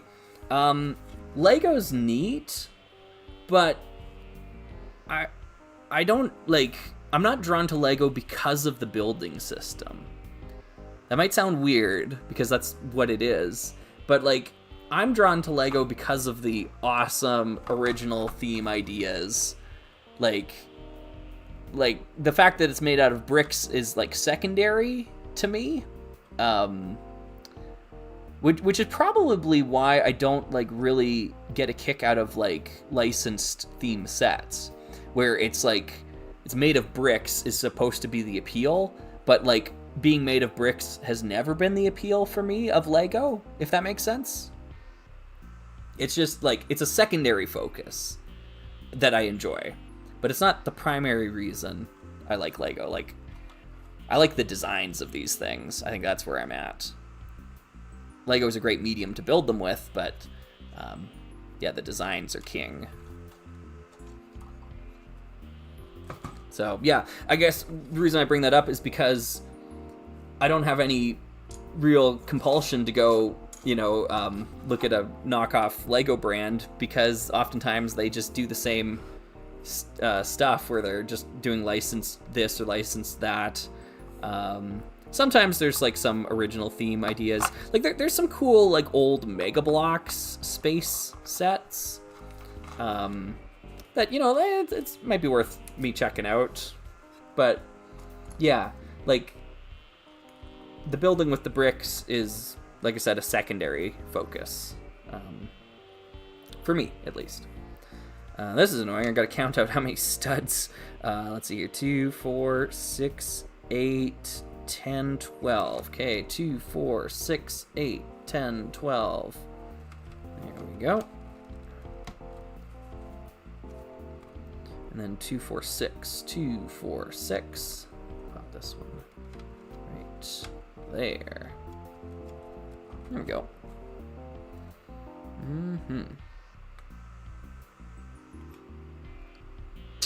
Sorry, I probably missed a bunch of questions there, but if anyone has one, feel free to let me know.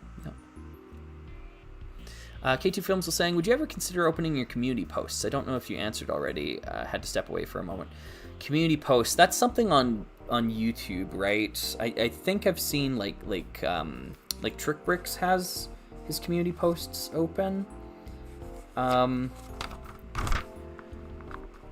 Yeah, I don't know. It's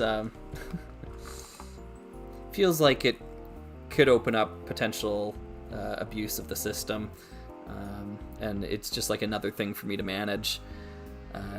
It's already a lot of things to manage. I'm probably no, but there is an RR Slugger subreddit if people are interested in that. You can go check out Reddit. I'm so rarely on Reddit, but if you're looking for other, you know, slug-pilled individuals, you might be able to find them there. So, Basically, I just kind of gave the subreddit my blessing. I can't remember who set it up, but they said that, or they asked me before they did.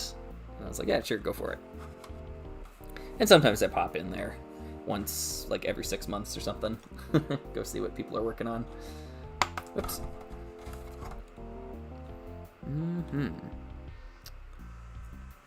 Lego Stuff Man was saying, what do you think of World City, the weird uncanny valley interval between town and city in 2003 and 4? Yeah, I talked about it in one of my Plastic Planes episodes. I think the World City Water Plane is the name of the episode, so you can hear my full thoughts there.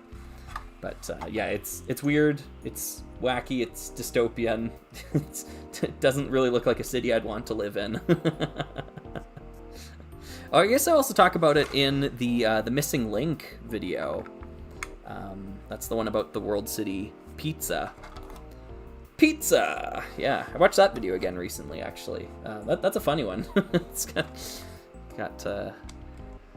kind of off the wall with its manic energy.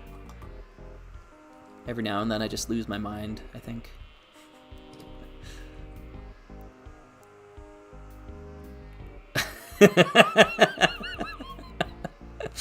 That's great, Oatmeek. Yeah. You might want to hit the shower though. Yeah. Oh, interesting. Yeah. People are found a sealed Spybotic set. That's cool. If you can get the software to work, I think you're golden. If you can't get the software to work, though, I don't know if there's much there to write home about. Yeah, I don't have any experience with Spybotics. Let's go here.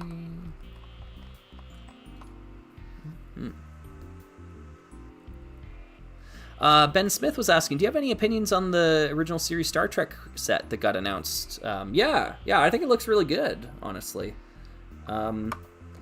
It's a great example of how, like, monetary value is so subjective, because I looked at it, and when I saw the leaks, I was like, yeah, that looks awesome. And I looked at the price, I was like, yeah, sounds good to me. Like, and then, like, all I ever heard people talk about is how they think the set is, like, super overpriced or whatever, and I was like, oh, interesting. I didn't have that same experience looking at it. So yeah, it's so subjective.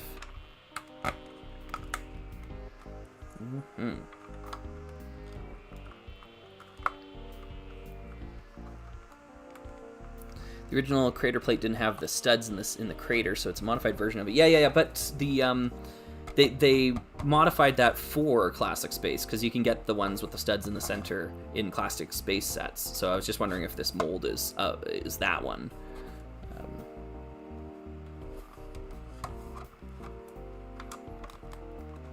Discordian Bricks, where would you rather live? Lego Island 2's Lego Island or Lego Racers 2's Sandy Bay?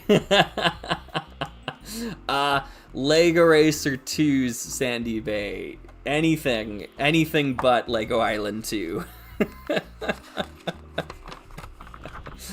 Yeah.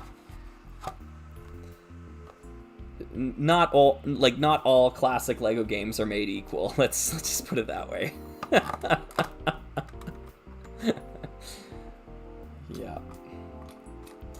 Yeah, even as a kid, like, my brother and I were like, what the frick is this? When we started playing Lego Island 2. Like, yeah, I have zero love and actually a lot of contempt for Lego Island 2. What a way to ruin a classic.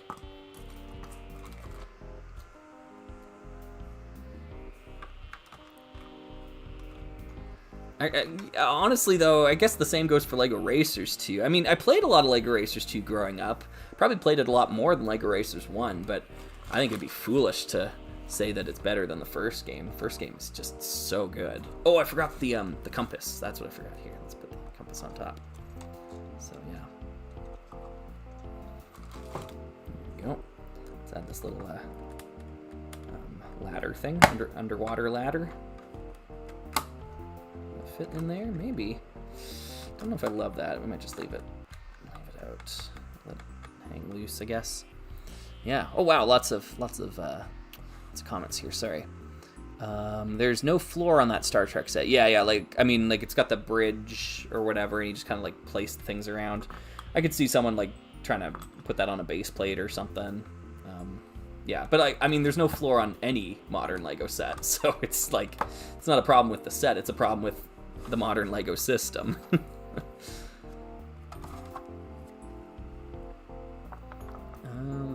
Zotaxia was saying, what are your thoughts on themes like RoboForce and Unitron having been region exclusive? I think it's a shame they were, but they might not have existed otherwise. Yeah, I think that pretty much sums it up. I don't understand what the deal was with that region exclusivity, but yeah, it's better that they existed than... Oh. Well, that's not the right spot for this. It's better to have existed, better to have loved and lost than to have never loved at all, you know. This is the wrong plate. That's what's going on. Okay, so let's see here. Okay, 2, 4, 6. Yeah. Yeah, this is a 6 by 10. I need a 6 by 12. Okay, to the bin.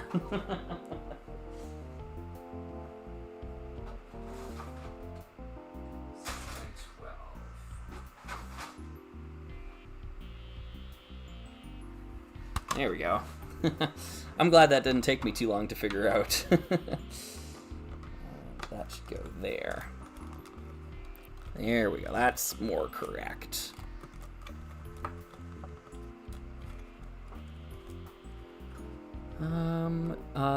True Ethel Guy was saying you might be interested in Lumi Bricks. Up until now, they exclusively do original designs and themes with lighting to boot. Their space bounty hub might be right up your alley. Yeah, I've kind of kept my eye on Lumi Bricks. There's been a couple of sets that I've seen like Jang talk about that I thought, you know what, maybe I'll take the plunge. None yet have made me pull the trigger though. So who's to say? Maybe it'll happen, maybe it won't.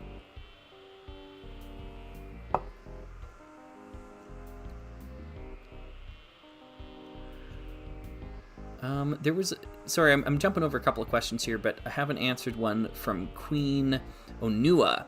Do you think if Galador had another year, it could have turned around opinions? I wonder if it had been all human characters, it would have worked better. Or, sorry, all inhuman characters, it would have worked better. It's good, but it needs more parts, in my opinion. Yeah.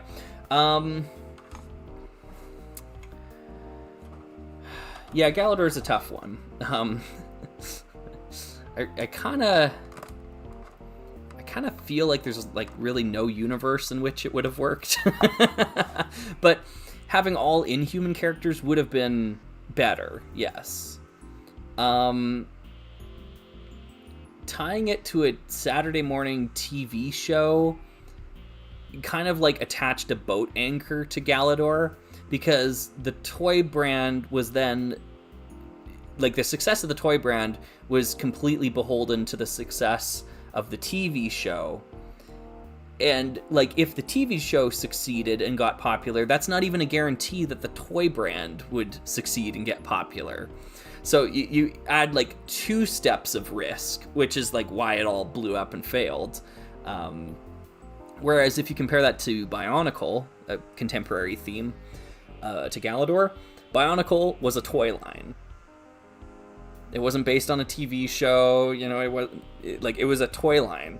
And so when the toy line succeeded, it inspired, you know, the comics and the lore and whatever. You built from there. Whereas I think Galador kind of had it backwards. They were building, like, the lore in the world and the show first, and then we're going to make toys about it second. So I think the whole approach to Galador is largely what was responsible for its downfall. Not that the toys were bad. I think the toys were honestly as good, if not better, than the Bionicle toys that were on the shelves at the same time.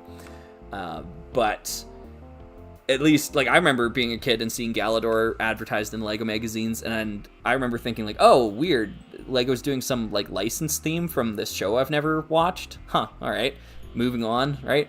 Whereas, had they presented Galador as a toy line first and foremost, and, like, really owned up to the idea that, like, this is Lego, this is a new thing we are doing, it's not based on a show or based on some other property, I think it would have had more success.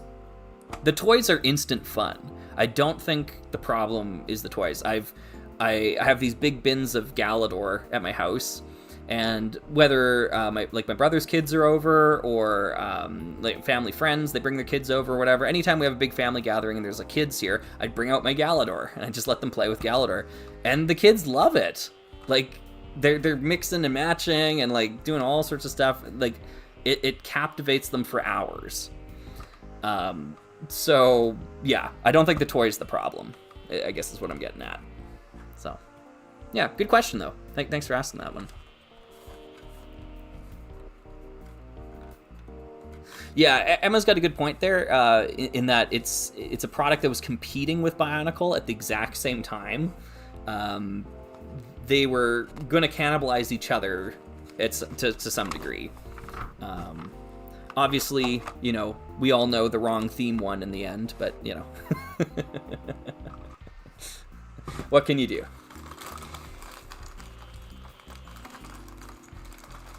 Okay. Ooh, wow, there's a lot of things here that I do not have here.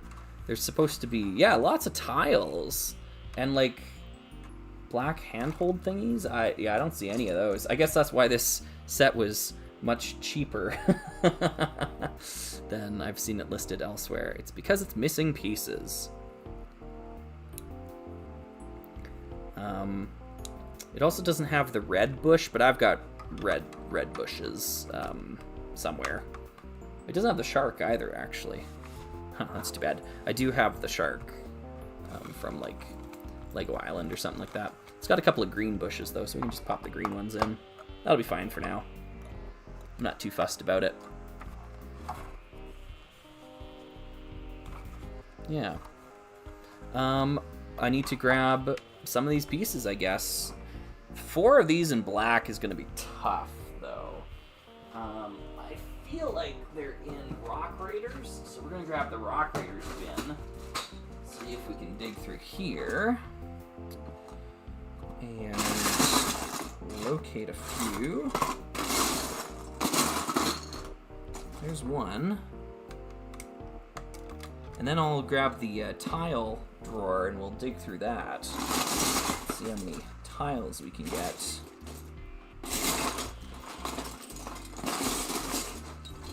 By the way, the Rock Raiders bin is exactly what it sounds like. It's just a bin full of Rock Raiders pieces, or Rock Raiders adjacent pieces. There's another one. Oh, there we go.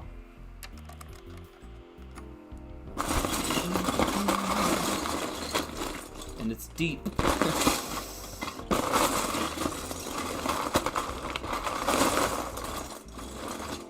Oh, another one. Very good. Oh, and one more. Sweet. Good stuff. Yeah, so this is just where extra Rock Raiders pieces go.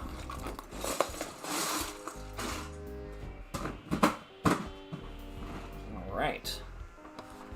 Now the tile drawer.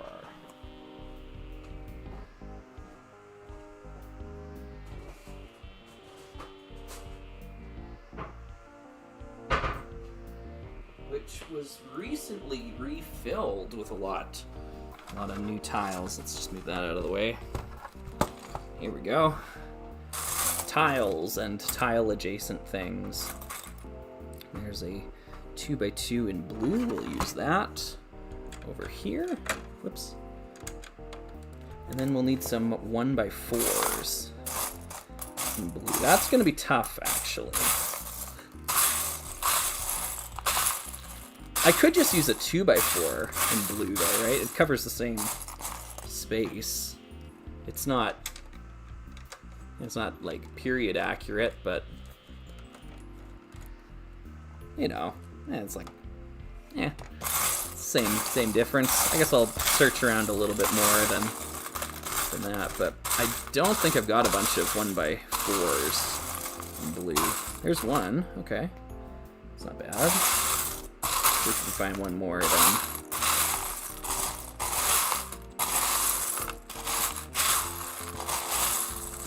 Hey, there we go. All right. Now we get to take this tile piece off. There we go. We'll use the 1x4s instead. Bada bing, bada bang. There we go.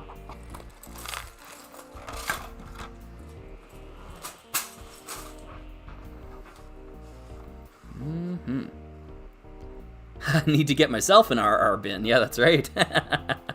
Nice. Yeah. Days Graceful Moon was saying, I could listen to this background music all day. It's probably one of my favorite pieces you've made. Sorry, you weren't here earlier when I talked about it. Someone else was commenting on it. It's not my song. I know it's very closely associated with me because I think I'm the only person who uses this track to the extent that I do. But it was written by a composer named Cami. And it's a song called Soft Funk. I wish it was my creation. It's not. But Cami, a long time ago, gave me permission to just use it for whatever I wanted, really. I don't think Cami has released the song in any official capacity. So it's kind of this weird, like, limbo thing where, like, I can't release the song because it's not my song, which is why it's not on my Bandcamp with, like, all the other tunes. But it also seems like Cami isn't interested in releasing the song, so yeah, so it shows up in our Slugger videos, and as far as I know, that's about it. It's too bad though, because like, I mean, it's a great track. I love it. Yeah. Anyways, this is the oh wait, does the submarine land on this somehow? Oh yeah. Oh yeah. Oh, cool. Wait, no. That's not how that works. Why is it... Okay, what is stopping it from going further then? What is... Why... I don't understand. I don't understand the mechanism. Oh, it's the slopes. It's these slopes. Okay, gotcha. Yeah. Okay, cool. So, yeah, it can land there.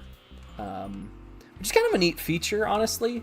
Like, I'm not too, like, crazy about anything that's going on down here. Like, this is okay. Like, you know, it's nice to get a base plate with a set.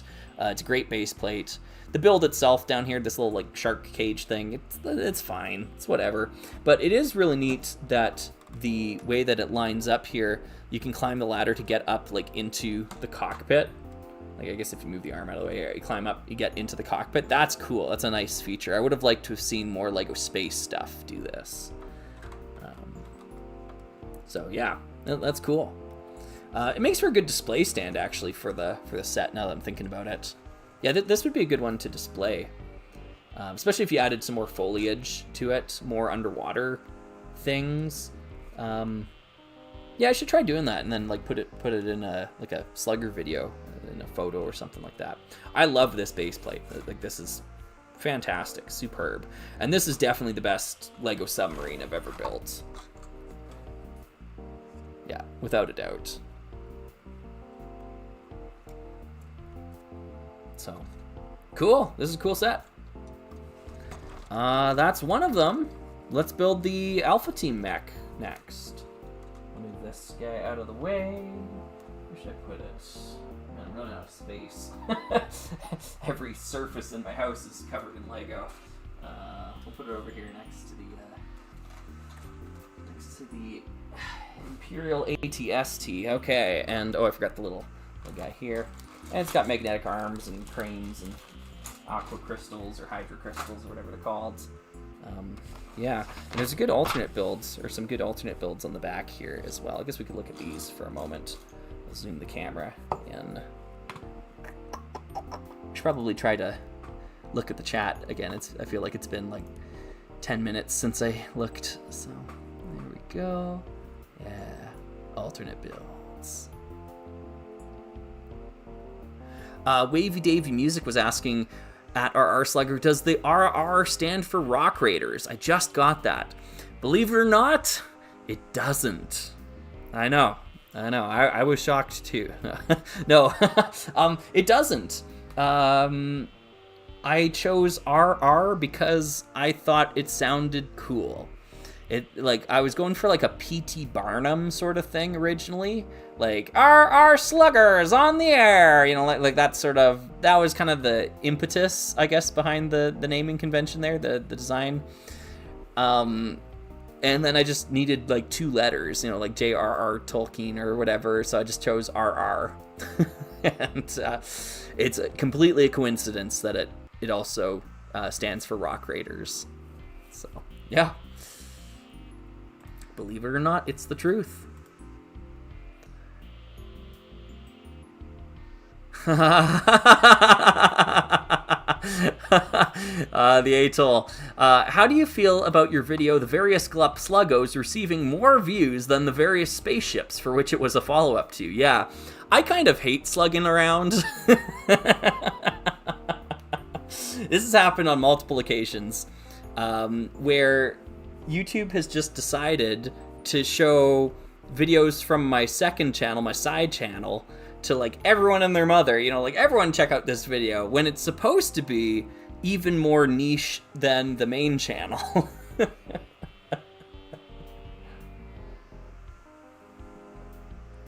But yeah, I mean, I can't control what YouTube decides to show, or to, you know, audience members there, but yeah.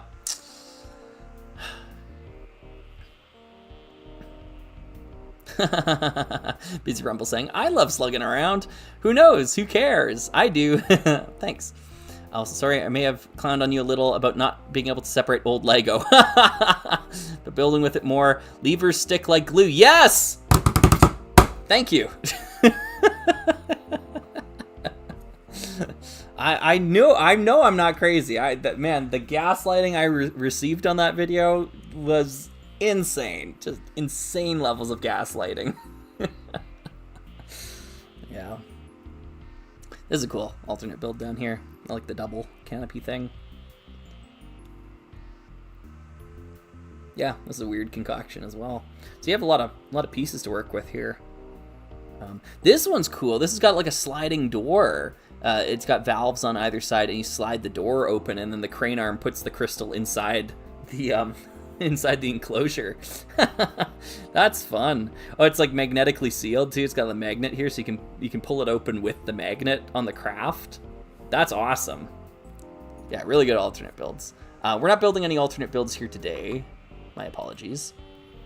But I will zoom us back out. Zoom. And there we are. And we will switch gears over to the next set, which is going to be the Alpha Team. Aquatic mech or something. I will change the name of the live stream here. If I missed one of your questions here, folks, feel free to ask it again. I know I missed a lot of live stream, or sorry, chat related things. Brain, you know. Yeah, so feel free to ask again. This one will probably not take as long as the last set. It's got probably half as many pieces. Some of which are over in here. They are Galador compatible. Yes. So we'll get building with this. I'm gonna zoom back to the present. Donovich was saying, the best submarine you've ever built, even better than the Stingray Stormer? Here's the catch. I actually haven't built any of the Hydronauts or Stingray sets. I have them. They're all currently built, but they eventually need to be taken apart, washed, and then rebuilt. And I don't feel like I can really give my opinion on a set that I haven't built. So I own them, and they're currently built, but I haven't built them. So, yeah, that's where I'm at.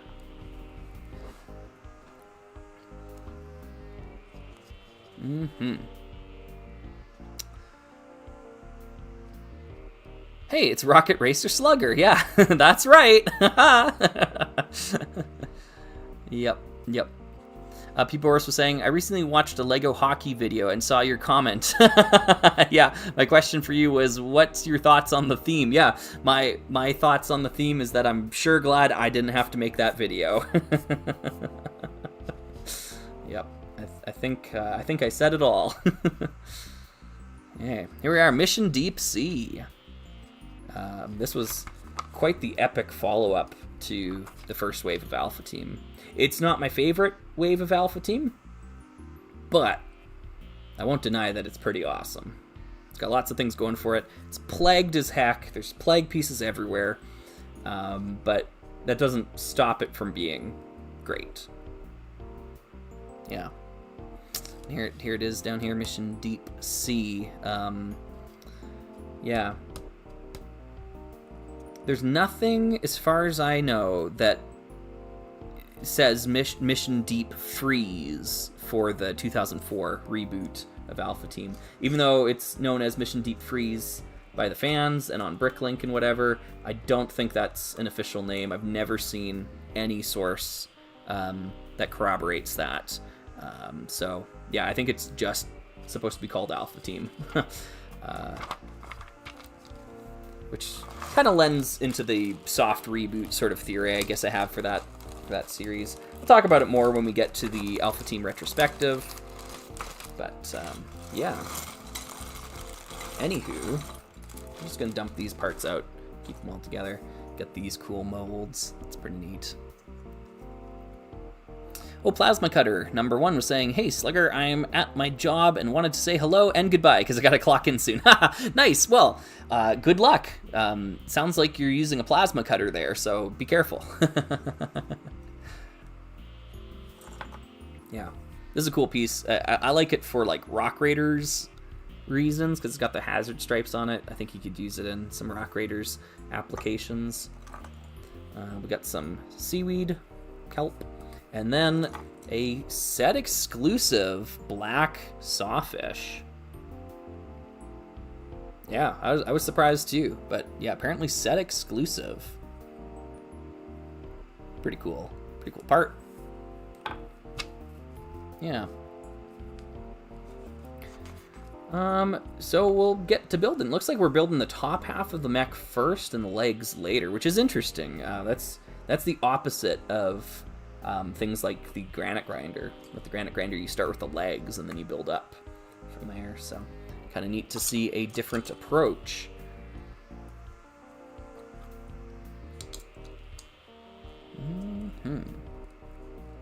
What color is that seaweed? It's supposed to be just green, regular green. I know it looks really weird on my camera. My camera just does not like the color green. But yeah, this is supposed to be just Lego green, regular green. Green, also known as green. Yeah, green. And wait, 4789. Did I get that right? 4789. Okay, I did. Yeah. Sweet. Kat was saying, oh, by the way, question about Summer of Slug. What does the lady voice say at the end of the opening jingle?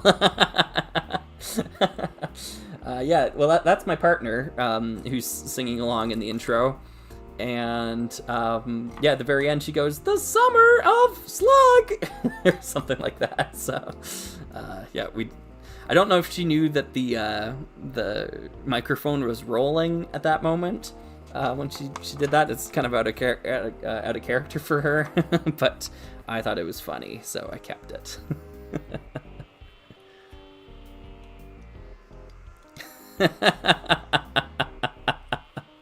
Laura Martis is saying, our Slugger favorite militant space theme, Unitron? No. You're pushing my buttons. That's funny, though.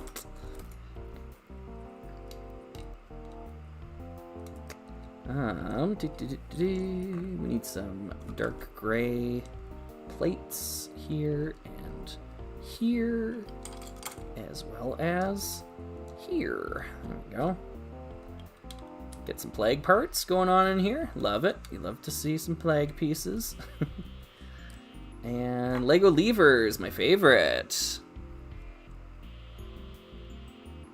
I always thought she said "somebody help me" at the end of the jingle. I like that answer better. That's hilarious. Somebody help me! Bump, bump, bump.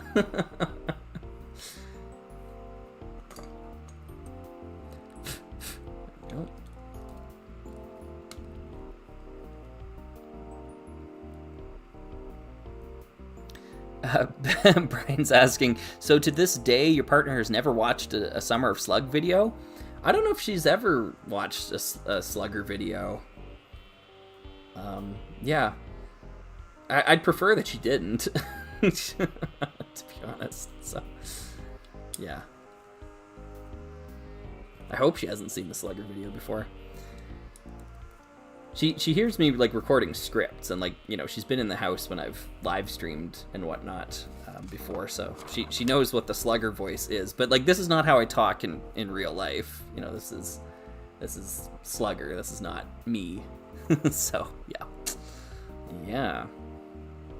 Oh, hey, thanks, Jason. Brickstop saying, OG Alpha Team, Under the Sea or Snow, which is best? OG, 100%. It's an easy decision for me.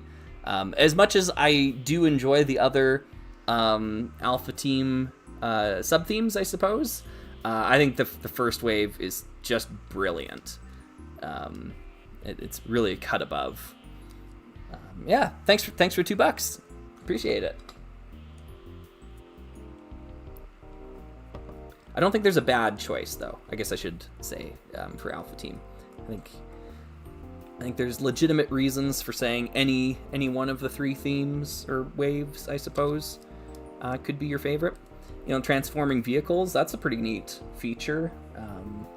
Underwater stuff, like, yeah, there's lots of cool, like the mutant shark sub and the tentacle looking thing, like the squid, ogle squid thing. Like, yeah, there's lots of cool things in Mission Deep Sea.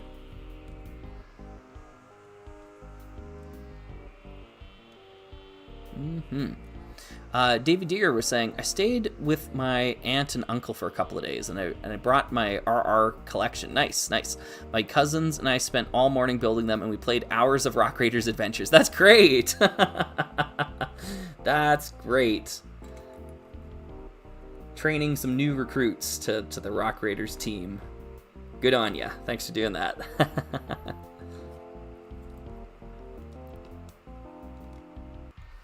The Canaanator. That would be a good decay variant for you. Your Dog Days of Summer videos, you make them in the back to school period. That'd be a good decay variant. Oh, so somebody help me! Yeah, I get what you mean. Yeah. Yeah.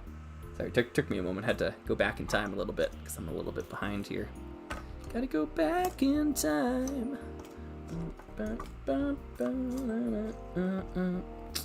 Okay. This guy's going here. And one more light gray clip piece. Let's find it. There it is. Sweet.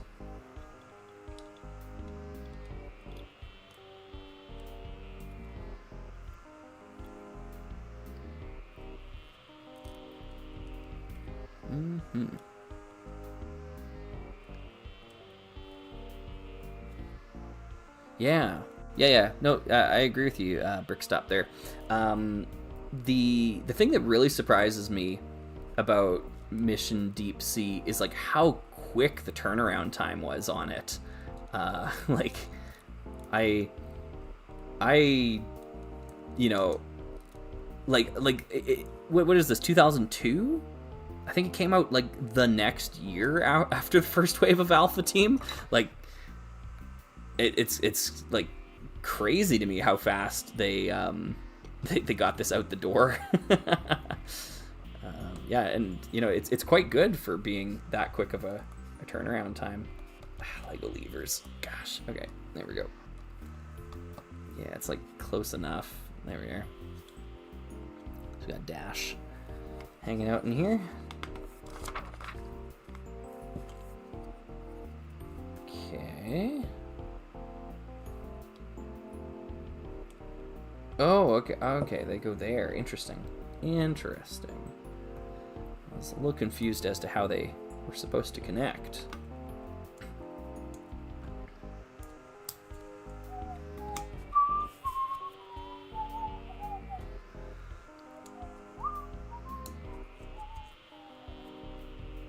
I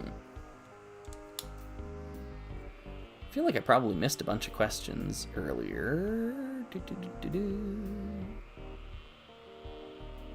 Yeah, yeah, Tony Velocity was saying, I just looked up this set on Bricklink, and wow, this thing's going for way more than I expected. Yeah, it was some sort of limited release, maybe like a Toys R Us exclusive or something, like a retailer exclusive, perhaps. Yeah, I paid, I think, a little over $100 Canadian for it, so, like, you know, it's not cheap. It was an expensive set. Quite the rarity for Alpha Team, honestly. Alpha Team sets are usually pretty cheap. Nobody wants them, so... yeah. Did I miss any others up here? Oh, Nick's had a good question here earlier. Would you elaborate when you said Exoforce benefits from its usage of stickers? Grand Titan and Stealth Hunter add accents to the color schemes without pieces. Is that what you mean? I don't recall when I said it, but I do agree with that. What I mean by that is that the part budget is somewhat, like, immutable. It's something that, like, can't be changed. You know, they have X amount of dollars or whatever to work with when building the Stealth Hunter, when building the Grand Titan, when building any of those Exoforce sets. And so in order to get the right look for the theme, to get all those, like, cool mecha details all over it, you just can't do that with printing within budget. And so doing stickers and having more details with stickers as opposed to less details with printing, I think the more details with stickers is the better option. I think that's the correct choice. Yeah, so that's largely what I meant by that. Big Bicep had a really good question earlier here as well too. Favorite or least favorite base plate sets? Raised base plate sets. Well, the best raised base plate set, I think, is Dragon Fortress from Orient Expedition. Yeah, it's so good. I know that set is super expensive. It's only going to get more expensive once our Slugger talks about it. But it really is, like, I think, in my opinion, the best adventurer set. Yeah, I think it lives up to the hype pretty easily. So, yeah. Other good raised base plate sets. I really like the Spyrius base, whatever that one's called, Crater, whatever. Yeah, I like that one quite a bit. I know space bases sometimes aren't, lauded as being the best sets ever or anything, and a lot of them are kind of weaker. But that one to me is quite good. I like it a lot. Yeah. Anyways, here, sorry, I'll jump back to the present. We'll see if there's any more. Oh, no more at our Sluggers. Okay, cool. People are talking about other things. Sweet. All right, cool. I'll shut up. I'll just get to work. There's a really cool building technique used in this set. This, to me, is so fascinating. So there's this panel piece here. Actually, I think I might need to zoom the camera in so that folks can see it a little bit better. I think you need to see it to appreciate it. I'm going to zoom in. Yeah. Is that enough? Maybe a little bit more. There we are. All right. This panel piece, you see, like, those panel wedges and whatnot? It's got no studs on it. But the way that they use this piece in this set is they attach it on top of the studs like this. It doesn't have any clutch power when you do that. Just kind of like, I mean, it sticks there. Or it's got a little bit of clutch power, I suppose. It's not great.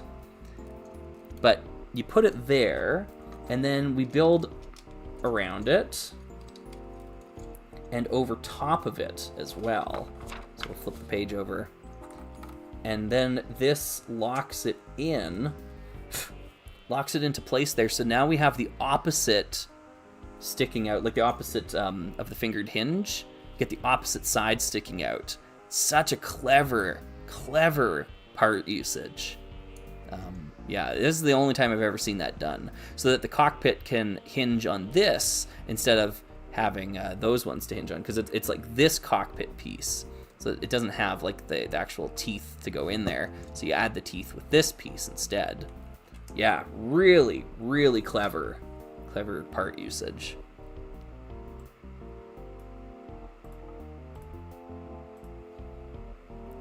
Slothful Cobra. You prefer LEGO's original themes to licensed themes like Star Wars, but have you looked at the LEGO original Star Wars themes at all, like Freemaker Adventures or Rebuild the Galaxy? Yes. I feel like I've got a Rebuild the Galaxy set. I think Jedi Bob's Starfighters from Rebuild the Galaxy, right? Yeah, like, they're neat. They're a step in the right direction, that's for sure.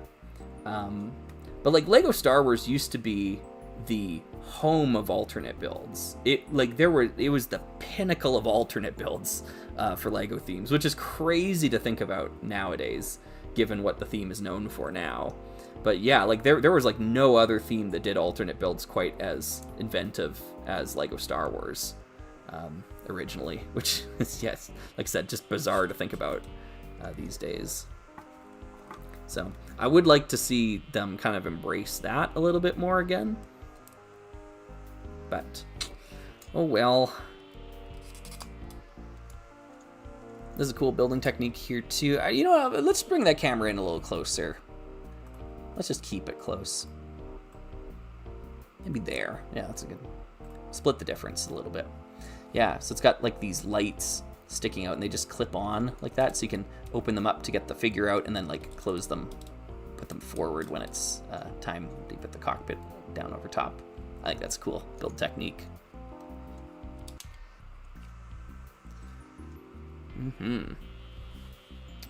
I'm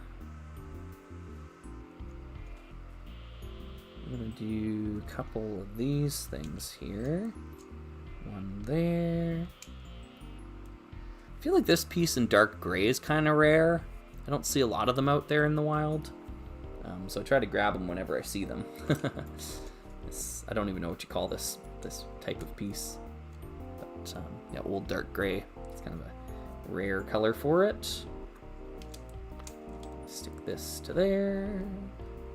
And this to there.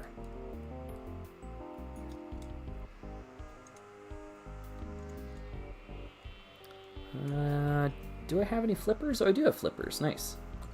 I kind of like how they like figured out this flipper thing back in like the first wave of Aquazone, or maybe it was like in Divers or something originally, and then they just never needed to update it. They're like, yeah, you put 2 flippers on one of these like peg thingies and you're set.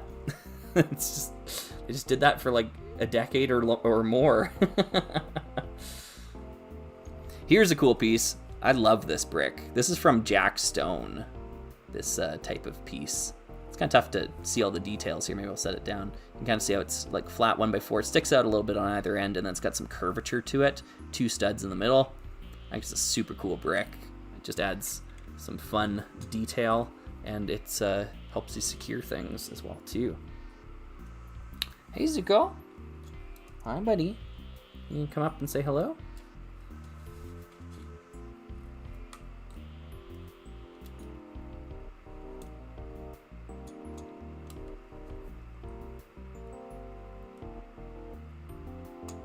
There we go. Hey, Zoo. Well, we gotta zoom the camera out now so we can see more of the cat. Whoops. Oh, that's the brightness slider. Whoops. Let's do the zoom instead. There we go.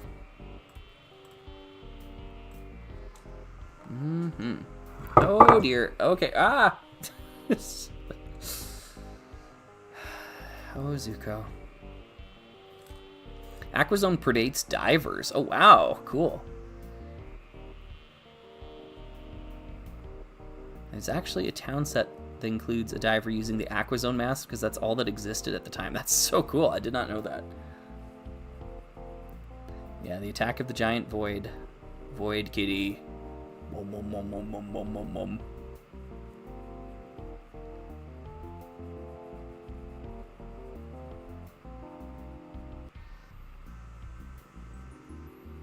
Yeah.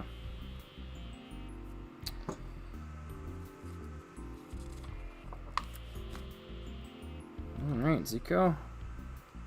I'm gonna grab these Galador adjacent parts out from under you here. I think you're messing with the brightness of the camera. It looks super exposed now because it's trying to make sure that the cat is visible. You would love a piece from Jackstone. You're right, I would. Yeah.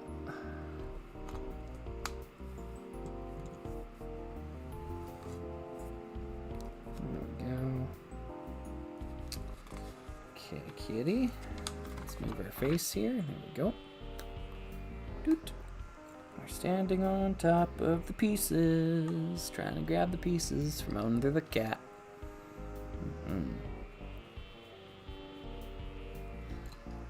Yeah, I can't imagine you folks can hear the purring over the music and the fan of the computer. The computer fan's running pretty hot.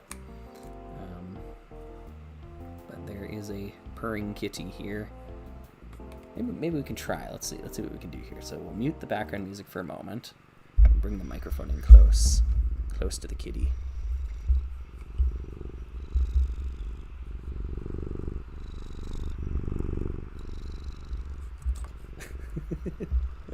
Did we get any cat purring? Was it worth the effort? It's rubbing into the microphone now. Sorry about that. Yeah.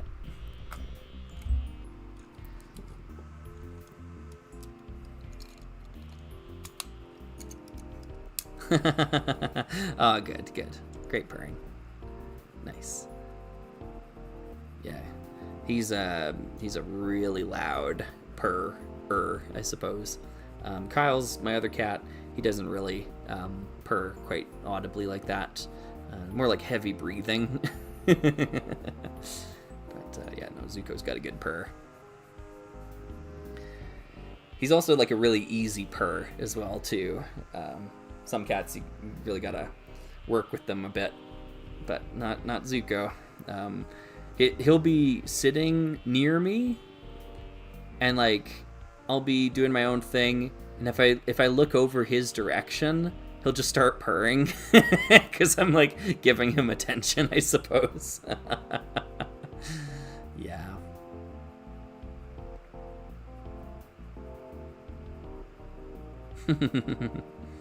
All right. Yeah, you got lots of attention there, buddy. Okay, and the camera settings, I think that's mostly back to normal. It might be a little bit brighter than it was. I guess I could adjust that. Although it might have been a little too dark earlier too. Yeah, let's split the difference. We'll go there. Yeah.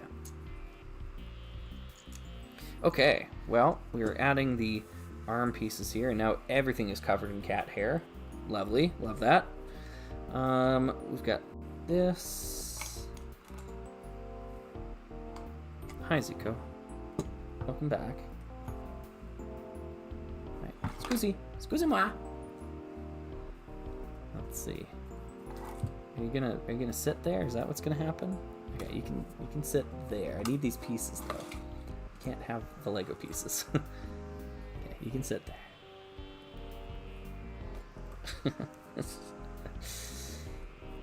Alright. No, I need the Lego pieces. Thank you. Thank you, sir. Okay, I'm trying to build this propeller thing, or saw blade thing correctly. Hey, no. It's not a toy.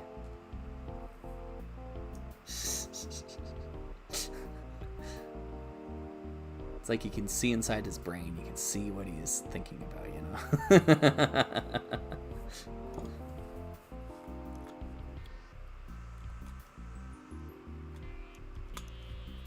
There we go. It's kind of neat. Play feature thingy there. And what are we doing now? Okay, we're adding these things to the bottom, granite grinder style. Yeah. Should be one more here. There we go. There we go. Oh, weird. There. I mean, this is a used copy of the set, so it's actually got two different mold variants here on the bottom. Let's zoom it in to show you. Oh, gotta zoom all the way. There we are. I don't know if you can see this. This one's round, and then this one has like these little ticks on the side of it. And the reason why this one has that is because you can actually take that part and stick it into like a Galador joint receptacle. And if you do that, you can then ratchet it and turn it.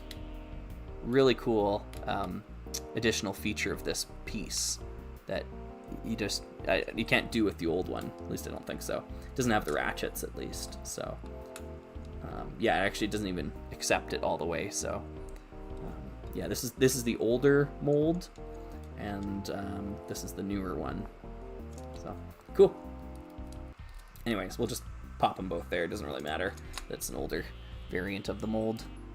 Zoop. This set's got a lot of cool things going for it. Cool, I am blowing some minds here today. Very nice. I don't mind doing that. Showing you some new techniques with old pieces.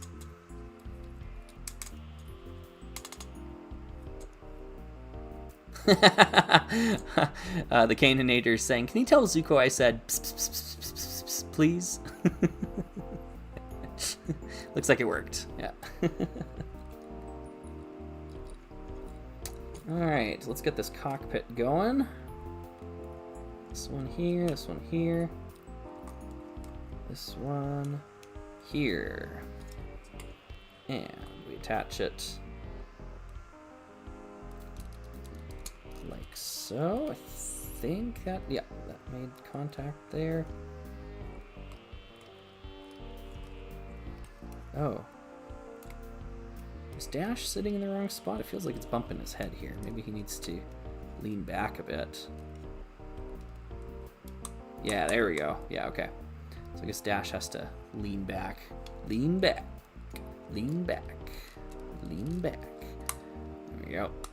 And then it closes properly. And then the piece de resistance is that we take this cool like rubber piece and we attach it on the bottom and on the top of the cockpit. So we put it all together.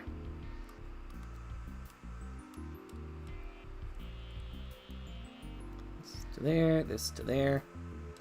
And you get this really cool looking cockpit thing. Yeah.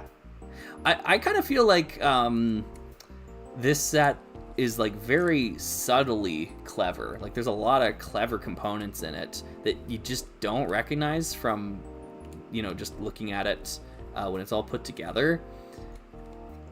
But yeah, I was really fascinated by this one when I was taking it apart. Whoa, far R2D2 was saying, speaking of Galador joints, my first ever Lego set was Deluxe Nick Bluetooth. That's awesome. What a cool first Lego set. Jadog was saying, hey, Slugger, if you had to pick one, what would be your favorite car from Adventurers? Ooh, good question. Mine would probably be the All-Terrain Trapper or the car from Sphinx Secret Surprise. Yeah, those are good choices. All-Terrain Trapper is a good one. Favorite car in all of Adventurers? It might be the Island Racer from Dino Island for me. Yeah, I had a lot of fun memories of that one. Yeah, I think that was my only Dino Island set as a kid, or one of the only ones I had. Yeah, I'm gonna go with Island Racer. Yeah. Tucker's saying, I wonder what variant is more common to get with this set, the old one or the new one, or a mix like you had here. Definitely the new one, because the what's it called? Mutant Shark sub actually uses that build technique, which is why I know about it. So this mold was at least made for 2002, if not earlier. I kind of think it is the one that we see on the Granite Grinder, but I could be wrong there. I'm pretty sure it is. So it was, I don't know, phased in fairly early on into the part's life. But yeah, it would definitely be the newer mold for this set. I mean, let's go to the Rock Raiders parts bin. Let's check the Rock Raiders parts. Let's see what's in there. It's not necessarily a guarantee that, you know, that these would be the parts that we would see, because some of this is obviously secondhand Lego. And here's that's an old mold. What's this one? This one's old too. Yeah, okay.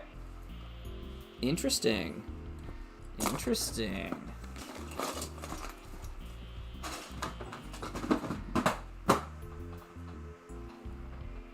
But yeah, the Mutant Shark sub from this theme uses the new mold, so probably would have been the new mold for this set in particular. Okay, so we did the top half, but now we just got to leave the top half off to the side and build the legs. It's kind of a weird order of doing things. I think starting with the legs would have made more sense. Oh well.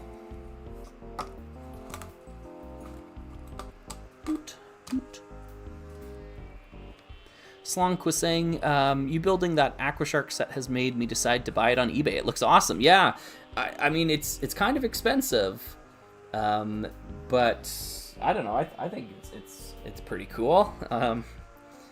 Yeah, I certainly don't regret purchasing it after having bought it, but I did buy it for a cheaper price. For me, I think it was about 140, 130 Canadian dollars. And it was missing a few pieces, but like nothing major. Yeah, this set here was probably about 120 Canadian dollars, which is like a lot for how small the set is. But given the rarity of the set, I didn't even blink at the price. I was like, yeah, sign me up. It was legitimately the very first time I'd ever seen it in person. So I was like, yeah, let's get that one.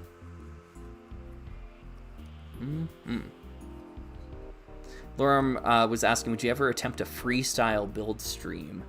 Maybe. The reason why I hesitate is because it'd be a lot of digging through part spins, and that can be kind of annoying to listen to, I think. Abby, thank you very much. I love Summer of Slug. I don't have any question to ask, though. Shout out to the 7732 airmail. Very nice. Well, thank you very much, and thanks for the support there. Yeah, I love the Summer of Slug as well, too. This summer has been a lot of fun. We are getting into the back half of it here, like the final quarter of the Summer of Slug, so things get a little bit more time crunchy, and I also have to split my focus a little bit more. I start teaching on August 31st. I'm back on the 31st, which I'm not happy about. It's not even September yet, and I gotta start teaching. Crazy. So yeah, I do have to start doing curriculum prep eventually. But yeah, let's enjoy it while it's here. Summer of Slug is ephemeral.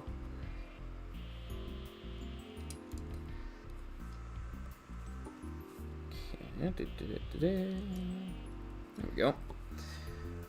These feet are awesome. They're pretty cool. Or I should zoom this in here a little bit too.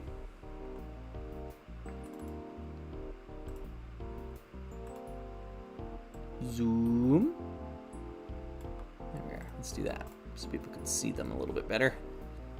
Yeah, it's a neat way to build up from that kind of like prefabricated piece.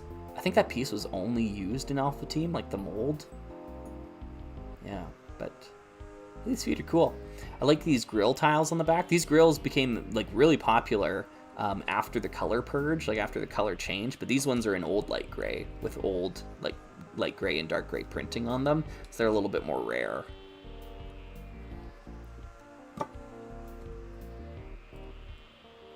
I remember shooting my eye with one of the Galador missiles. I'm the reason toys have warnings. Very nice. Very nice. Yeah, those Galador missiles really do. They do fire out. Rob Buffet was saying, I can imagine that for as many people who'd be annoyed by the sound of bin digging, there'd be a demographic who'd want an additional mic just to pick it up for them. Oh, interesting. Huh. Yeah, that's a curious thought. I hadn't even really considered that. Huh. Here's something interesting about this build. This is the 2x2x2 slope brick. And the old 2x2x2 slope bricks had no anti-studs. I don't know if you can see that. It is just a square, empty, vacuous hole. The modern mold variant has like a center anti-stud and whatever. These are, as far as I know, the reason why they don't have that is that they were originally designed to be transparent, like transparent clear, and they were used as like windscreens on old cars and things like that. And then eventually they made opaque variants of them, and then they just never gave them anti-studs. So in this set, it's actually kind of weird because they kind of hang out here and they stick off the end. Oh, sorry, no, other way around. Stick off the end on this side here. But yeah, no anti-studs.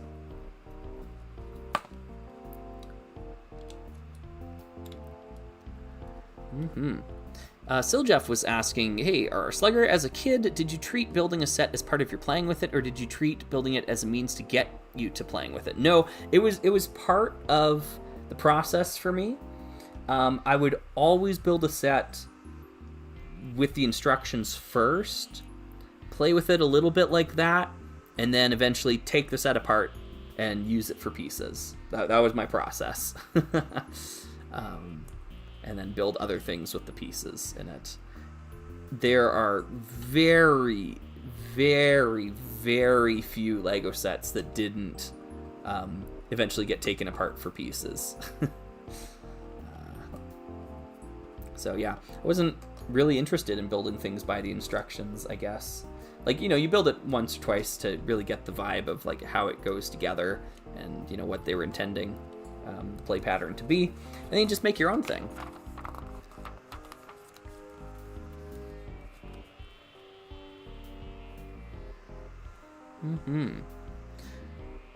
Do students know about RR Slugger? Some of them do. Yeah, some of them do. They've figured me out. Remember, the Technic sets of 2002 also introduced the ratchet joint. The Exotoa, Balrog and Super Battle Droid debuted alongside Galador. Oh, that's right. Yep. It was a multifaceted connection system. Yeah. We do know that, at least from like old R&D photos of Galador, it really does look like the joint type was designed for Galador, and then they just tried to find other ways to use it because they spent so much money and time on the R&D. But yeah, you can see early versions of that joint type in old prototype photos from Galador, which is cool. It's neat to see that sort of lineage there. But yeah, that's why I so brazenly call them Galador joints, because they were made for Galador and then co-opted by other themes.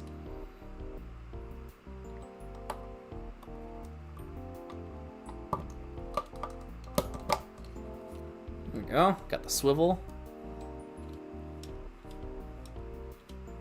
You can tell by the way I use my walk. I'm a woman's man, no time to talk. Sorry. All right. Let's keep going. Alright, we're gonna stick those onto there. Haha! Yes, very good. Very good. Why do I have so many extra pieces? Oh, TV! TV's in this set. I forgot about that. Alright, let's build TV.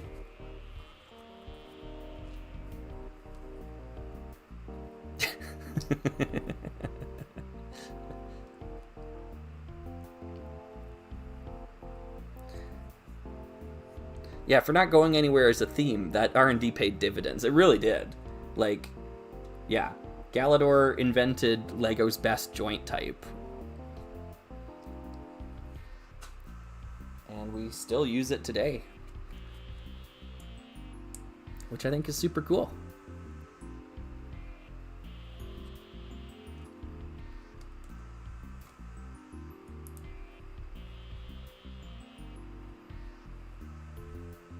Some people never start singing randomly, and I think they're missing out. Yeah. Yeah.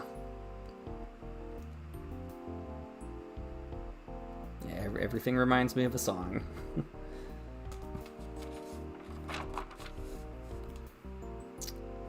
Okay. Yeah, TV uses a lot of clips and things. I think it's interesting that, like, I mean, it's cool TV's included here. There's the printed tile for TV. TV. All right. If I'm not mistaken, I could be mistaken. I could very easily be mistaken. The only other set the TV is in this wave of Alpha Team is the ROV Navigator.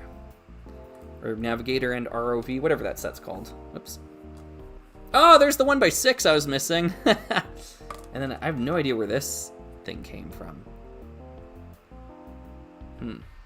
Anyways. And in that ROV Navigator set, these clips on the back allow him to clip into the submersible. Oh, he's missing a pair of binoculars. Yeah, doesn't look like he's going to have any eyes here. We can look for some binoculars. We can look in the accessories bin. I feel like all the binoculars in here are going to be new gray, though, and that's no good. Oh, cool. Film tile. I was looking for one of those earlier. Yeah, that's new gray. Is that old gray? That's new gray, darn it.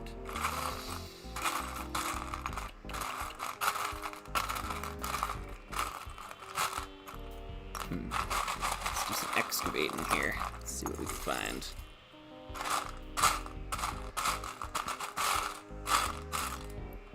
Space binoculars. We just need regular binoculars. Oh, yeah, these are new gray as well. New gray binoculars. Oh, old gray, old gray, old gray. Okay, there we go. There's TV. Anyways, what I was trying to say was that these clips on the back are for connecting to that submarine, but there's nothing for them to clip onto in this set. But they kept the build the same, which I appreciate, even though it's kind of like a non-functional play feature for this set. All right, let's load this back up.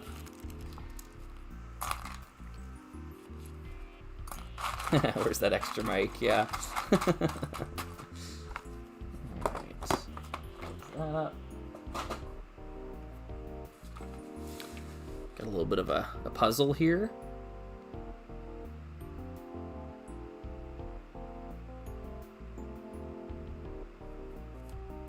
Oh, I guess Dash is hanging out with TV. Interesting.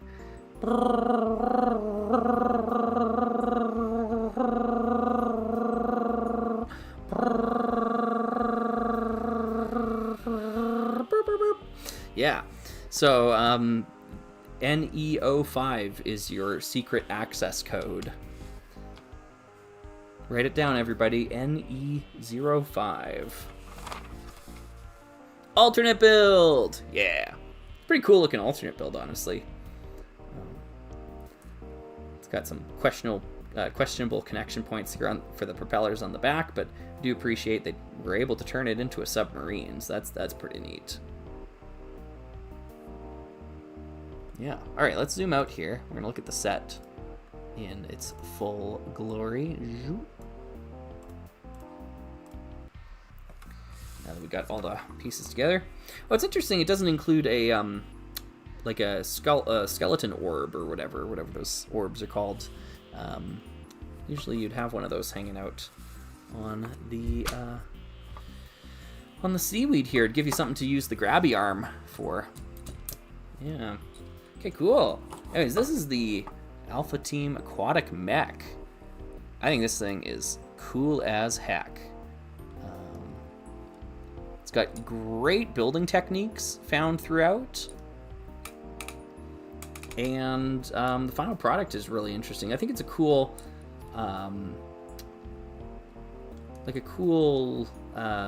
look into like a rare Alpha Team build. It's certainly much more complex than I think I originally gave it credit for. Oh, that's pretty cool. Oh, nice. Hey. I think so. Hey, Donovich, yeah. The 2 stream sets are finished. Does that mean it's time for the serial killer CSBS set?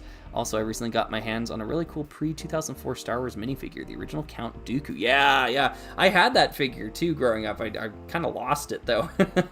No idea what happened to it. But yeah, it is a cool figure. Yes, I think we can definitely do that. Oh, the Shark Kiddo saying, Drat, I missed the Shark's Crystal Cove. Yeah, sorry, I started with that one. We put it to a vote at the start of the stream. But yeah, the stream's archived. You can always go back and check out the builds there. Yeah, so anyways, this is the Alpha Team Aquatic Mech. And this is my cat, Zuko. Hello. Welcome back. Yes, we are going to switch gears here, and we're going to do some building of the Bionicle adjacent variety, I suppose. I believe... Yeah, I believe I've got all the... I think this is all the pieces, yeah, because this is the extra bit. I need a set number, so I can look up instructions, because I don't believe I have instructions. Hero Factory's Core Hunter. Maybe is that what it's called? I don't know, but yeah.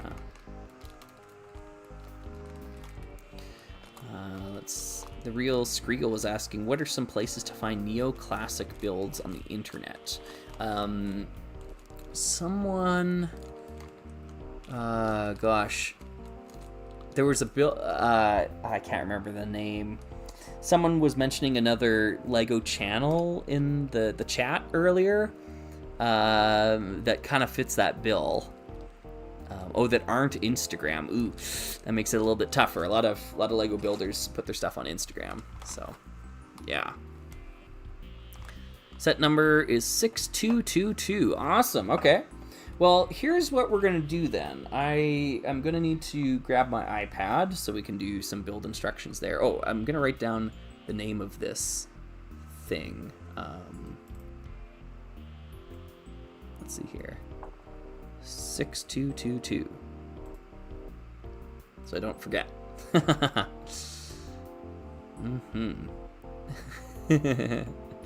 I'm going to then greetings from Germany as well too. Hey, Erlog Entertainments. Thanks for joining. Yeah, greetings from Canada. I need to go grab my iPad. I'm also gonna hit the bathroom and probably grab some water. My voice is a little bit tired, but I think we've got enough energy to get through another set here. So I'm gonna pop this up on screen real quick, and we will be right back.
Alright, I have returned. I've brought with me some water, which will be useful. Yes, Zuko. I'm gonna move the other sets and system elements out of the way here. I've also grabbed my iPad for some instructions. I've brought some other CCBS figures as well too, and we'll look at those in comparison as we get into it. Let's see what this camera is going to look like here. Oh, surprise, it's a cat. Okay. Well, Zuko's going to build it for us. I'm going to look up the instructions while he builds. Let's see what we can find.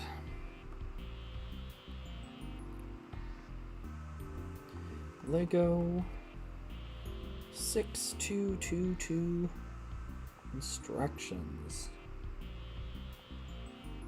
It has been a long time since I've built anything with Technic or especially CCBS.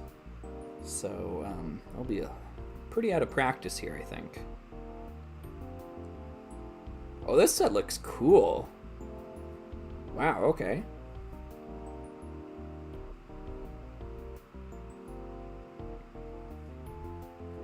Really, 51 pieces.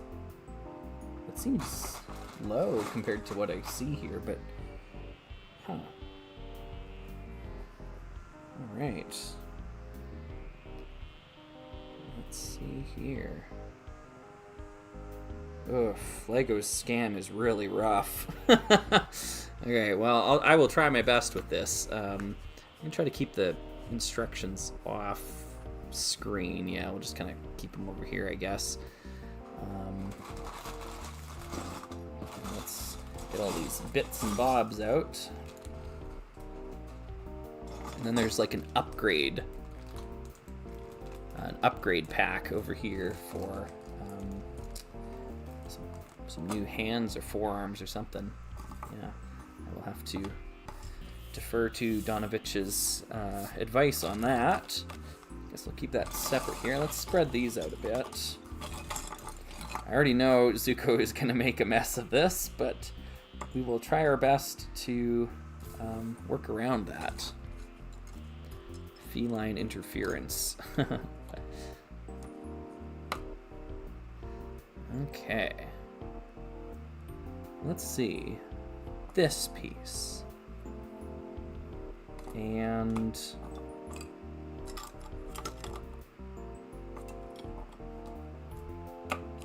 there. It's hiding. This piece. And they go into the back of the spine thing. And then we get some legs. These legs into feet. These feet into knees. Yeah, yeah. And we do a couple of those.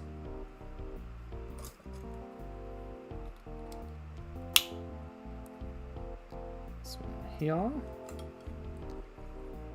And here. Okay, we got our skeletal legs here. Attach them to the body.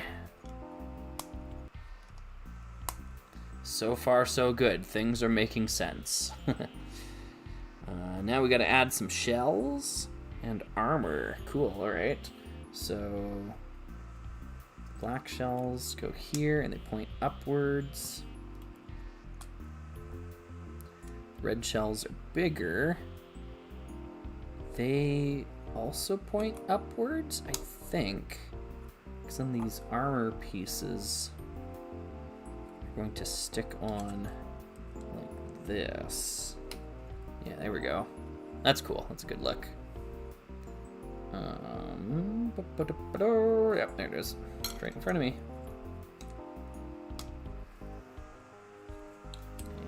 And there. Got some shins kind of fleshed out here.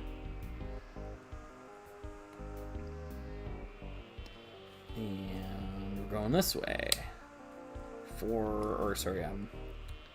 Biceps here. And then the forearms are probably next. Oh, no, never mind. They're not. Wait a sec. Is this where things get more hairy? I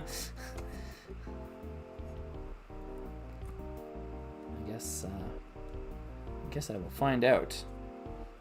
Pop these suckers here and here. Doot. This looks like a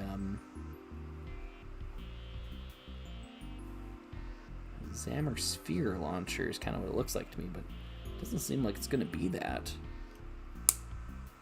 Okay. Oh, wait, yes it is. That's a cool piece. I feel like maybe I should bring the camera in here so folks can see this a little bit easier. Camera, configure video, zoom. Alright, so this is what I've got so far. Check this element out. That's a cool piece of Lego. I've never seen that one before. Doesn't have really many connection points at all, but I like the detailing on it. That all goes together, and I guess that's your launcher. I bet this sits in there, yeah. I can tell it's gonna like shoot way further than, yeah. Darn it. Yeah, I know, Zuko. I got you. I got it. All right. Cool. Let's zoom that out again. There we go. Okay. Oh, wait, we're missing a thing. There's like some detailing here. There's like a fin that sticks out the top. There we go. That's a pretty cool weapon. And that all goes here, I guess. Yeah. So it's like a cannon arm, I guess. Oops. Ah. Don't like that. Let's do it this way. I actually really appreciate this. There's one extra joint in here that adds just a little bit more flexibility to the whole affair. So that's nice. It's nice to have that small extra joint thing. You know what it reminds me of? It reminds me of Tagger from Galador. Tagger's got something very similar going on. Alright, so then we got some black armor. Doot doot. And pop that on. There we go.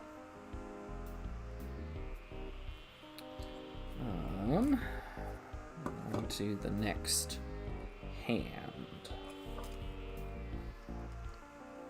Looks like some sort of like shield arm.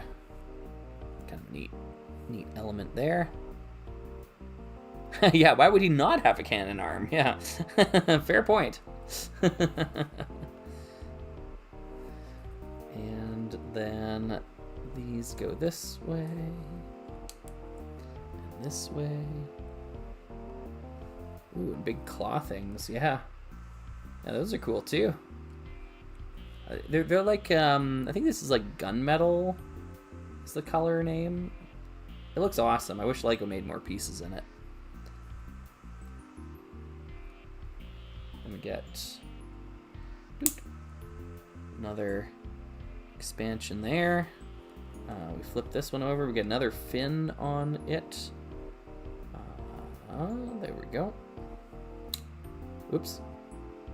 Oh no, I broke it. No! Tragedy! When the feeling's gone and there ain't no one, it's tragedy. Yeah. Youch. My bad. I probably have replacements for that piece there. Whoops.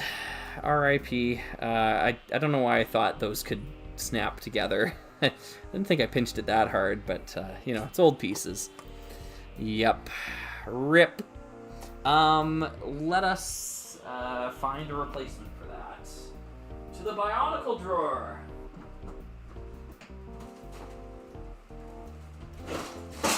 Oh, no. It's fine. It's fine. All right, so the Bionicle drawer. Let's zoom it out. Zoom. There we are. Okay, this is the Bionicle drawer. Welcome. As you can see, there are multiple Bionicles in various states of disrepair, just hanging out in the drawer together. Well, this guy's got one right here, so we'll take it right off there and there. Perfect. And that's what we use the Bionicle drawer for. It's where Bionicles and hockey players go to die. All right. So let's reset here. Sorry. Bring all these pieces back. That one's toast. I'll chuck it down there for now.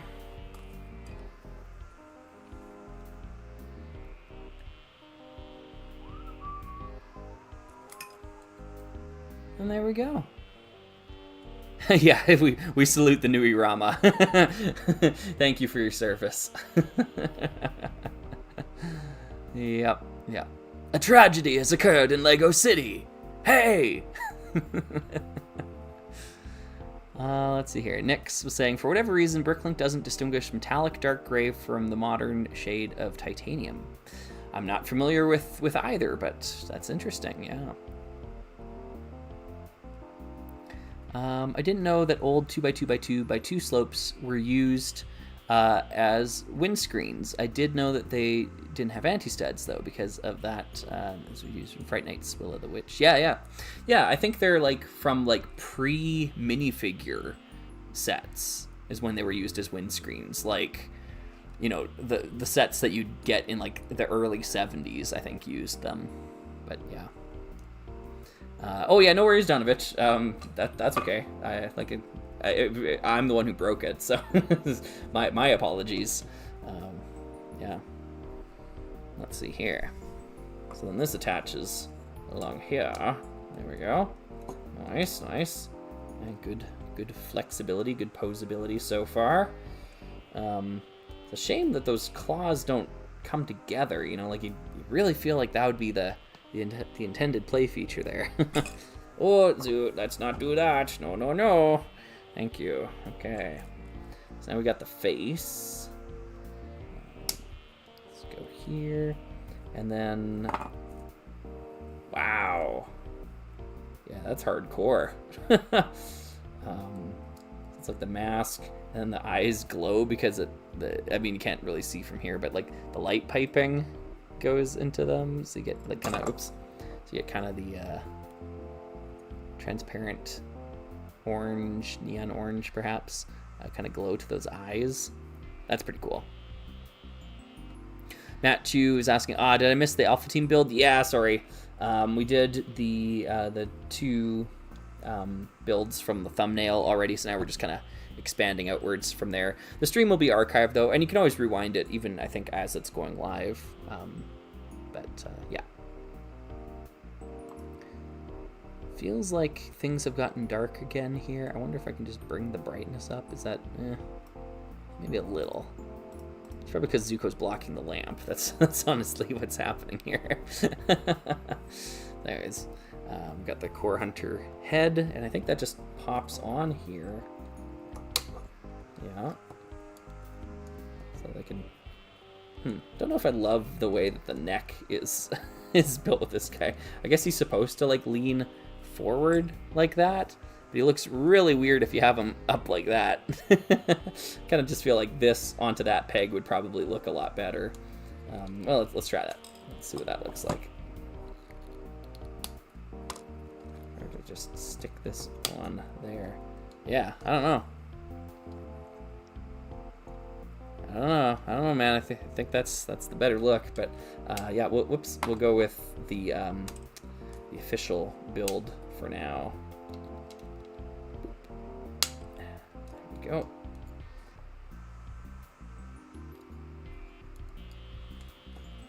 I guess maybe you want the forward lean. He's like kind of hunched over, I guess, but yeah.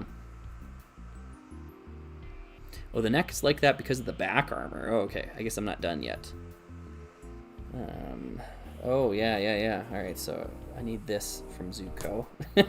Yeah, I knew it. I knew that was going to happen. All right. Thank you, Zuko. Nice. So we're going to stick this into here. And then I'm assuming it's going to like loop around, perhaps. Oh. Oh. What? Oh, okay. It goes on the inside. Wow, this is hardcore. This is like the magazine for the gun. That's what this rubber thing is. Yeah, you're supposed to like plug it into the side of the gun. Yeah, that's pretty metal. Cool. All right. Nice.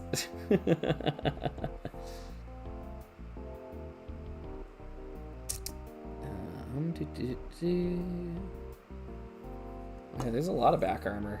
Still gotta build.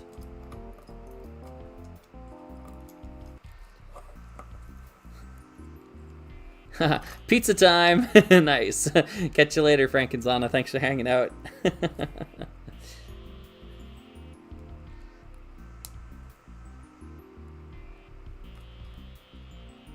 Fuzzbuns was saying, when's the next P.O. box planned to be released? I'll probably do one more near the end of the month. And then I imagine there's going to be some things that like trickle in after the buzzer, and then I'll see what happens there. But, oh yeah, I guess that makes sense, yeah, because this needs to lean forward. Yeah, that's kind of the thought process for me there. I don't want to do like too many P.O. box videos. It's not really the style of the main channel, so I try to limit how many I do.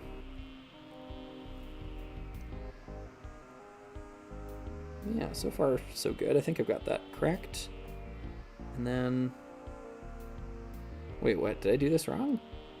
Oh, it's just one. Oh, okay. Yeah. Gotcha. And then this is supposed to go on the arms. Oh, interesting. Okay, so the arms get armor as well. Yeah, I suppose that makes sense. Okay.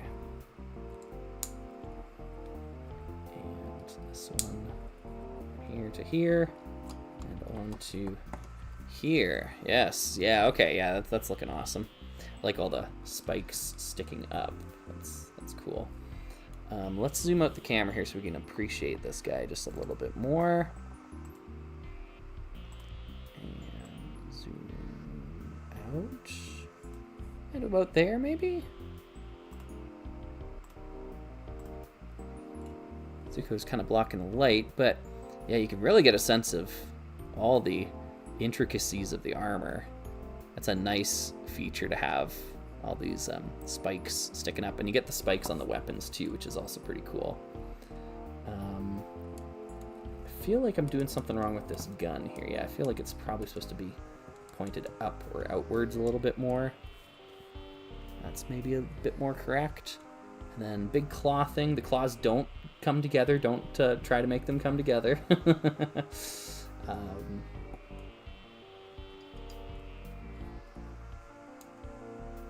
Yeah, I guess that forward lean of the head now makes a bit more sense because the back armor is in its place there.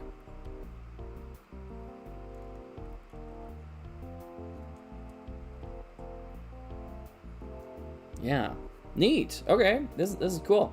Let's compare to some other similar Hero Factory adjacent builds.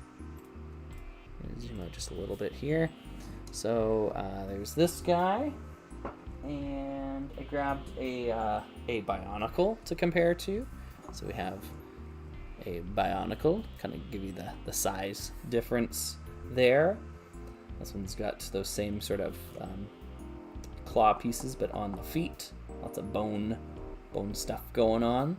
It's cool to see. This guy's a little bit taller, it looks like. This guy's maybe a little bit shorter. And we also have I think this guy's a little bit bigger. This is a bigger Hero Factory guy. This is I don't know the names of any of these characters. This is like Furno, maybe maybe the name there. Furno XL, Titan XP. Yeah, I don't know, but yeah. So he's a little bit taller, in contrast.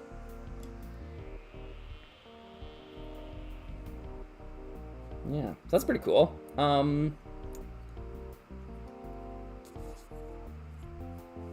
I assume these guys are enemies. Maybe they're friends. Maybe they're frenemies. They both have the same colors. Maybe they hang out. How's it going? Well, it's going pretty good. How about you? It's going good. Yeah. So, yeah. Oh, Furno XL. I got it. Nice. Yeah, I think the only thing I'd change would be swap. Oh, don't eat the cape. No. Ah, come on, Zuko. The cape's not a toy. he's really enamored by the cape. Sorry, what was it? The only thing I'd change would be I'd put the swap out the red and black leg shells. Oh, like swap them for something else, maybe. Yeah. Yep. Yeah, I can see that. Oh, one is a superhero and the other is a serial killer. Oh, okay, so they're probably not friends, is what you're saying.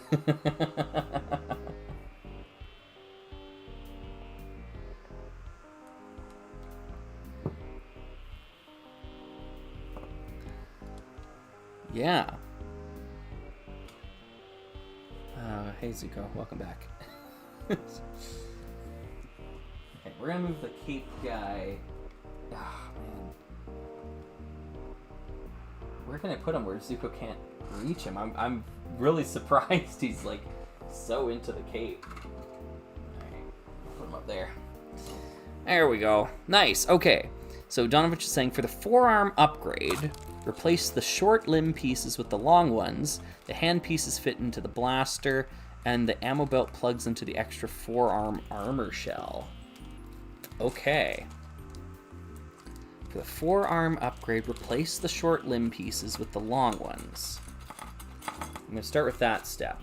Okay, so these are long ones, and these are short ones. Okay, I think I can do that. So we'll take off this thing. We'll take this thing off. So that's a short one. We replace it with a long one.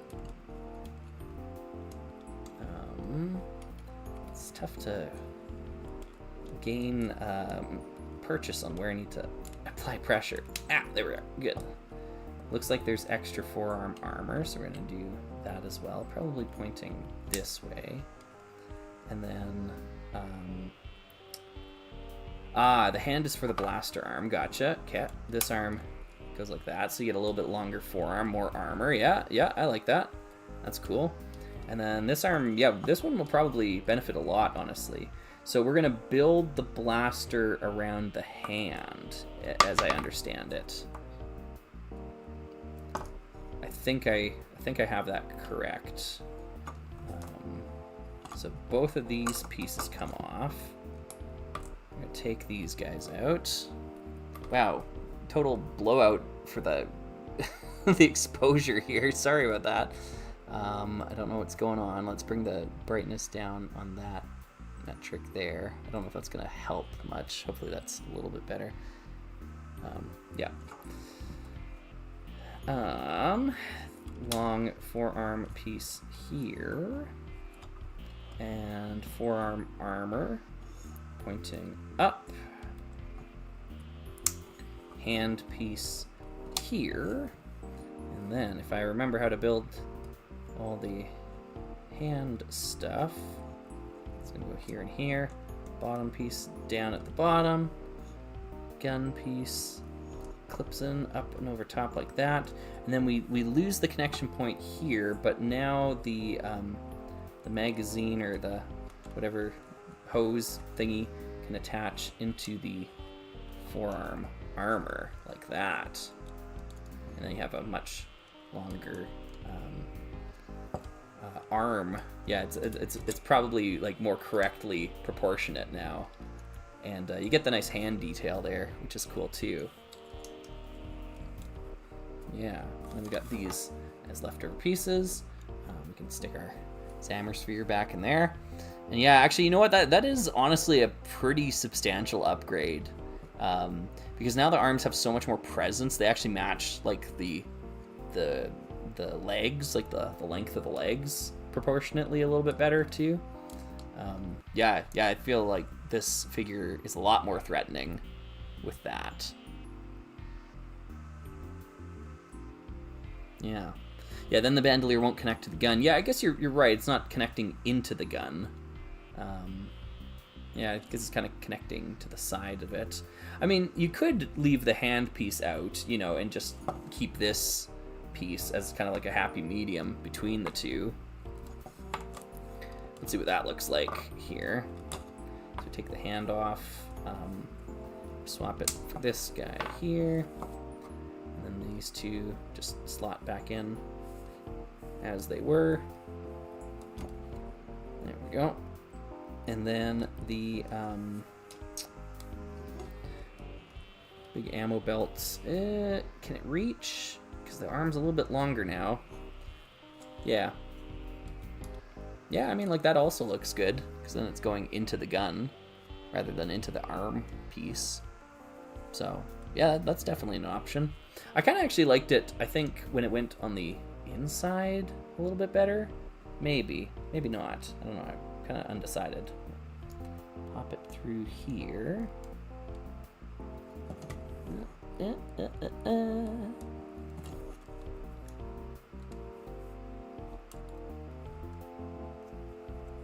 Yeah, I don't know. Yeah, that feeding into it on that side or the other side. I guess it's going to depend on what kind of pose you put them in. You know, because if you got them like doing something like this, you probably want to be able to see the ammo belt. Yeah. I feel like I'm going to break so many of these clip pieces because I just want to keep pinching the claws together. I should put some pieces in between here and here to keep them separated. Just so used, like, I mean, the claws, you just want to pinch them together.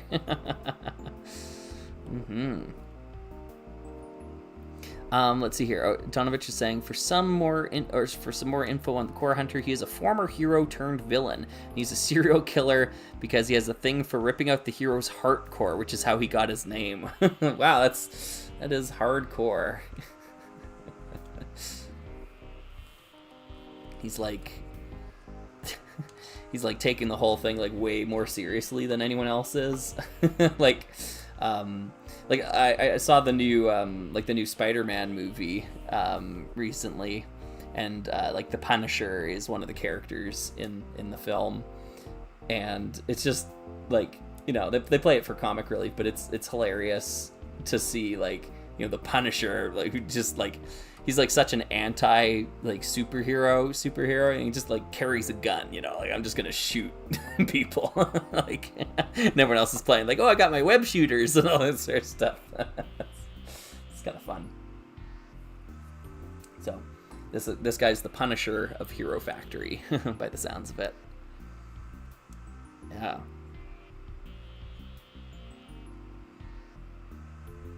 Maybe try arm mounting the claw and putting the hand on the left side. Oh, interesting. I don't think, it doesn't have the right connection point there, unfortunately. I could add something to it to make it happen, maybe? Maybe, I guess kind of the problem is that these things aren't... Oh my goodness, I'm so smart. Okay, I think maybe we're going full upgrade. All right, let's see what we got in here. Oops.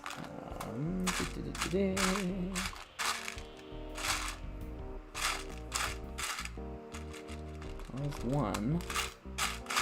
Really, I don't have just a bunch of these just sitting around. Okay, to the Bionicle bin!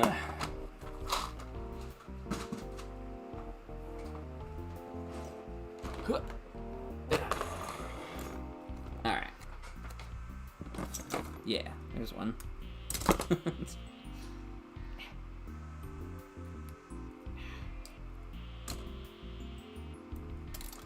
go. All right. Okay. Here we go. All right, check it out. We're gonna flip these so they face the other way. We're gonna pop in some friction pins. See where I'm going with this? We're gonna pop them into the shield thing here, and now the claw can actually open and close. Yeah! All right. And then I think it probably just attaches the way it was. Oh no, it's not gonna work. I have to continue messing with it. We need another. Yeah, and then how do I bend that way? Yeah, it can be done. Just needs to connect. Oh, I know the piece. To the Bionicle bin!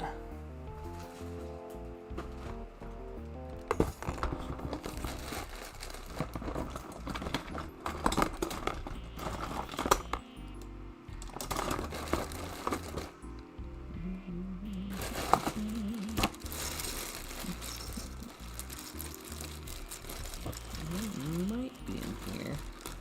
Grab these just in case. There it is. Yep. Aha. All right. We slide this in. Now there's a handle. And now, wait, does this go all the way through? No, I bet you it doesn't. Okay, yeah, that works. Yeah, we can do this. Yeah, let's do it. Let's do it. Let's slug and go. Yeah. Yeah. Let's go. Yeah. All right. Yeah. There we go. We've added some functionality. Got a claw pincher weapon, and they're holding it in a hand, and the bandolier goes into the gun. We did it.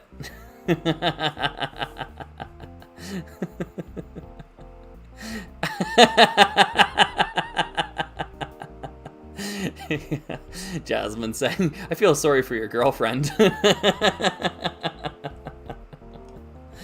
well, she's not home right now, so we can have fun. There we go. There we go. Oh, that's cool, Donovich. Yeah, the really cool detail is that the Zammersphere launcher is using the hero style, and he's the only villain who uses it. Yeah, so real Fallen Jedi sort of thing going.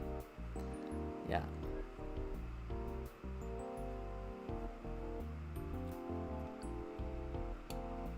Cool. Hey, Zuko. Hey, checking out. We did? Yeah, we've got a pretty cool stylized, upgraded Core Hunter build thing with new play feature as well too. Yes.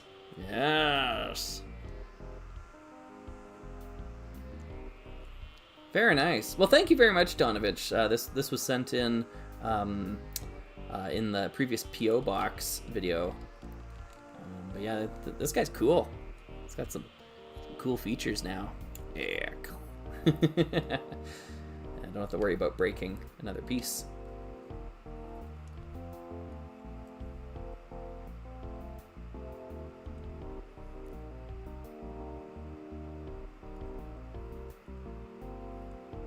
Yeah, very nice. How long have we been going here? Yeah, 3.5 hours. That feels about right. That feels about right. Got a couple more sets I want to build, but I think I'm gonna save them for another day. I think we're gonna do that. There's definitely some other stuff I should probably do today, including getting started on the next RR Slugger video. I'm still in the script writing phase for that one. yeah. Okay. Let's maybe zoom out so we can see. Wait, did I hit the right button? Where is the... Oh, there it is. Camera control. Zoom. There we go. So we got the cat. And we got the core hunter. Just hanging out.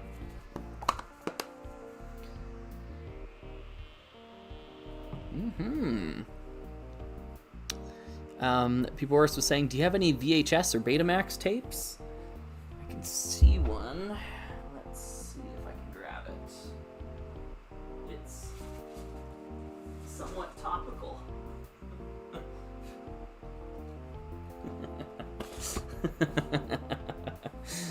Yeah.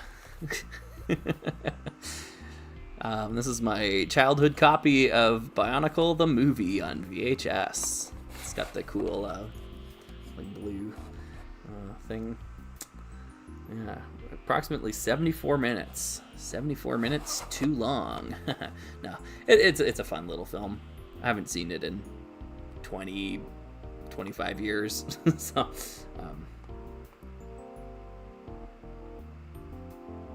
yeah. Yeah. Core Hunter.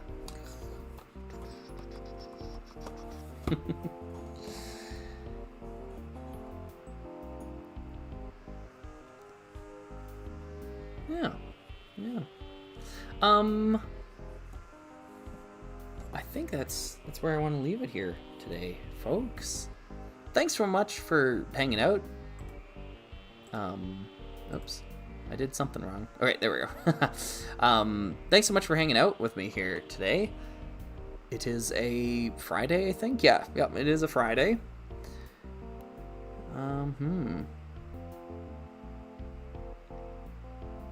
Nix is saying you should photograph it and get in touch with the Biomedia Project.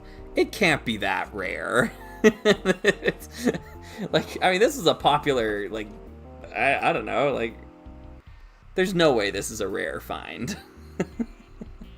It's got to be a million of these out there. I mean, yeah, if they don't already have a photo of Bionicle the Mask of Light, the movie, on VHS, I'm happy to take a photo of it, but, I mean...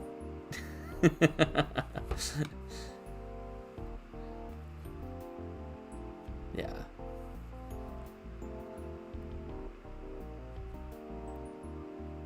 I just never considered this was produced on VHS. Yeah, well, I mean, that was kind of like the format of the day. I guess, when was this, 2003? Yeah, 2003. I guess DVD players were probably a thing. I don't know if we had a DVD player in 2003. But, yeah, a lot of my videos were all on video. Which Makuta design is better, the 2003 set or the movie design? Oh, 2003 set, easy. Yeah, he looks like a joke in the movie. I mean, all these movie designs are awful, so... Yeah, the toys look way cooler than they do in the movies.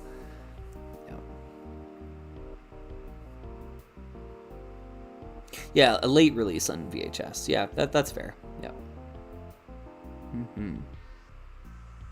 Oh, yeah, thanks for answering that there, Mantis Face. I missed that question, but yeah, it has been a popular question today.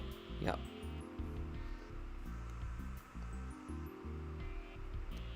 Really? Okay, so it was more popular on DVD. I've only ever seen it on VHS, so I guess that goes to show. Yeah, interesting. Yeah, because I'm pretty sure my friend had it on VHS as well too. But yeah. Anyways, it's here. Guess I'll put it away when we're done. But yeah. Anyways, cool. I'll wrap it up here. Thank you very much here, folks. Thanks for hanging out. Let's put the thank you slide on. There we go. Thanks for hanging out. Thanks for watching. And I will see you all later in the next video, something like that. Yeah, cool. Have a great weekend, everyone.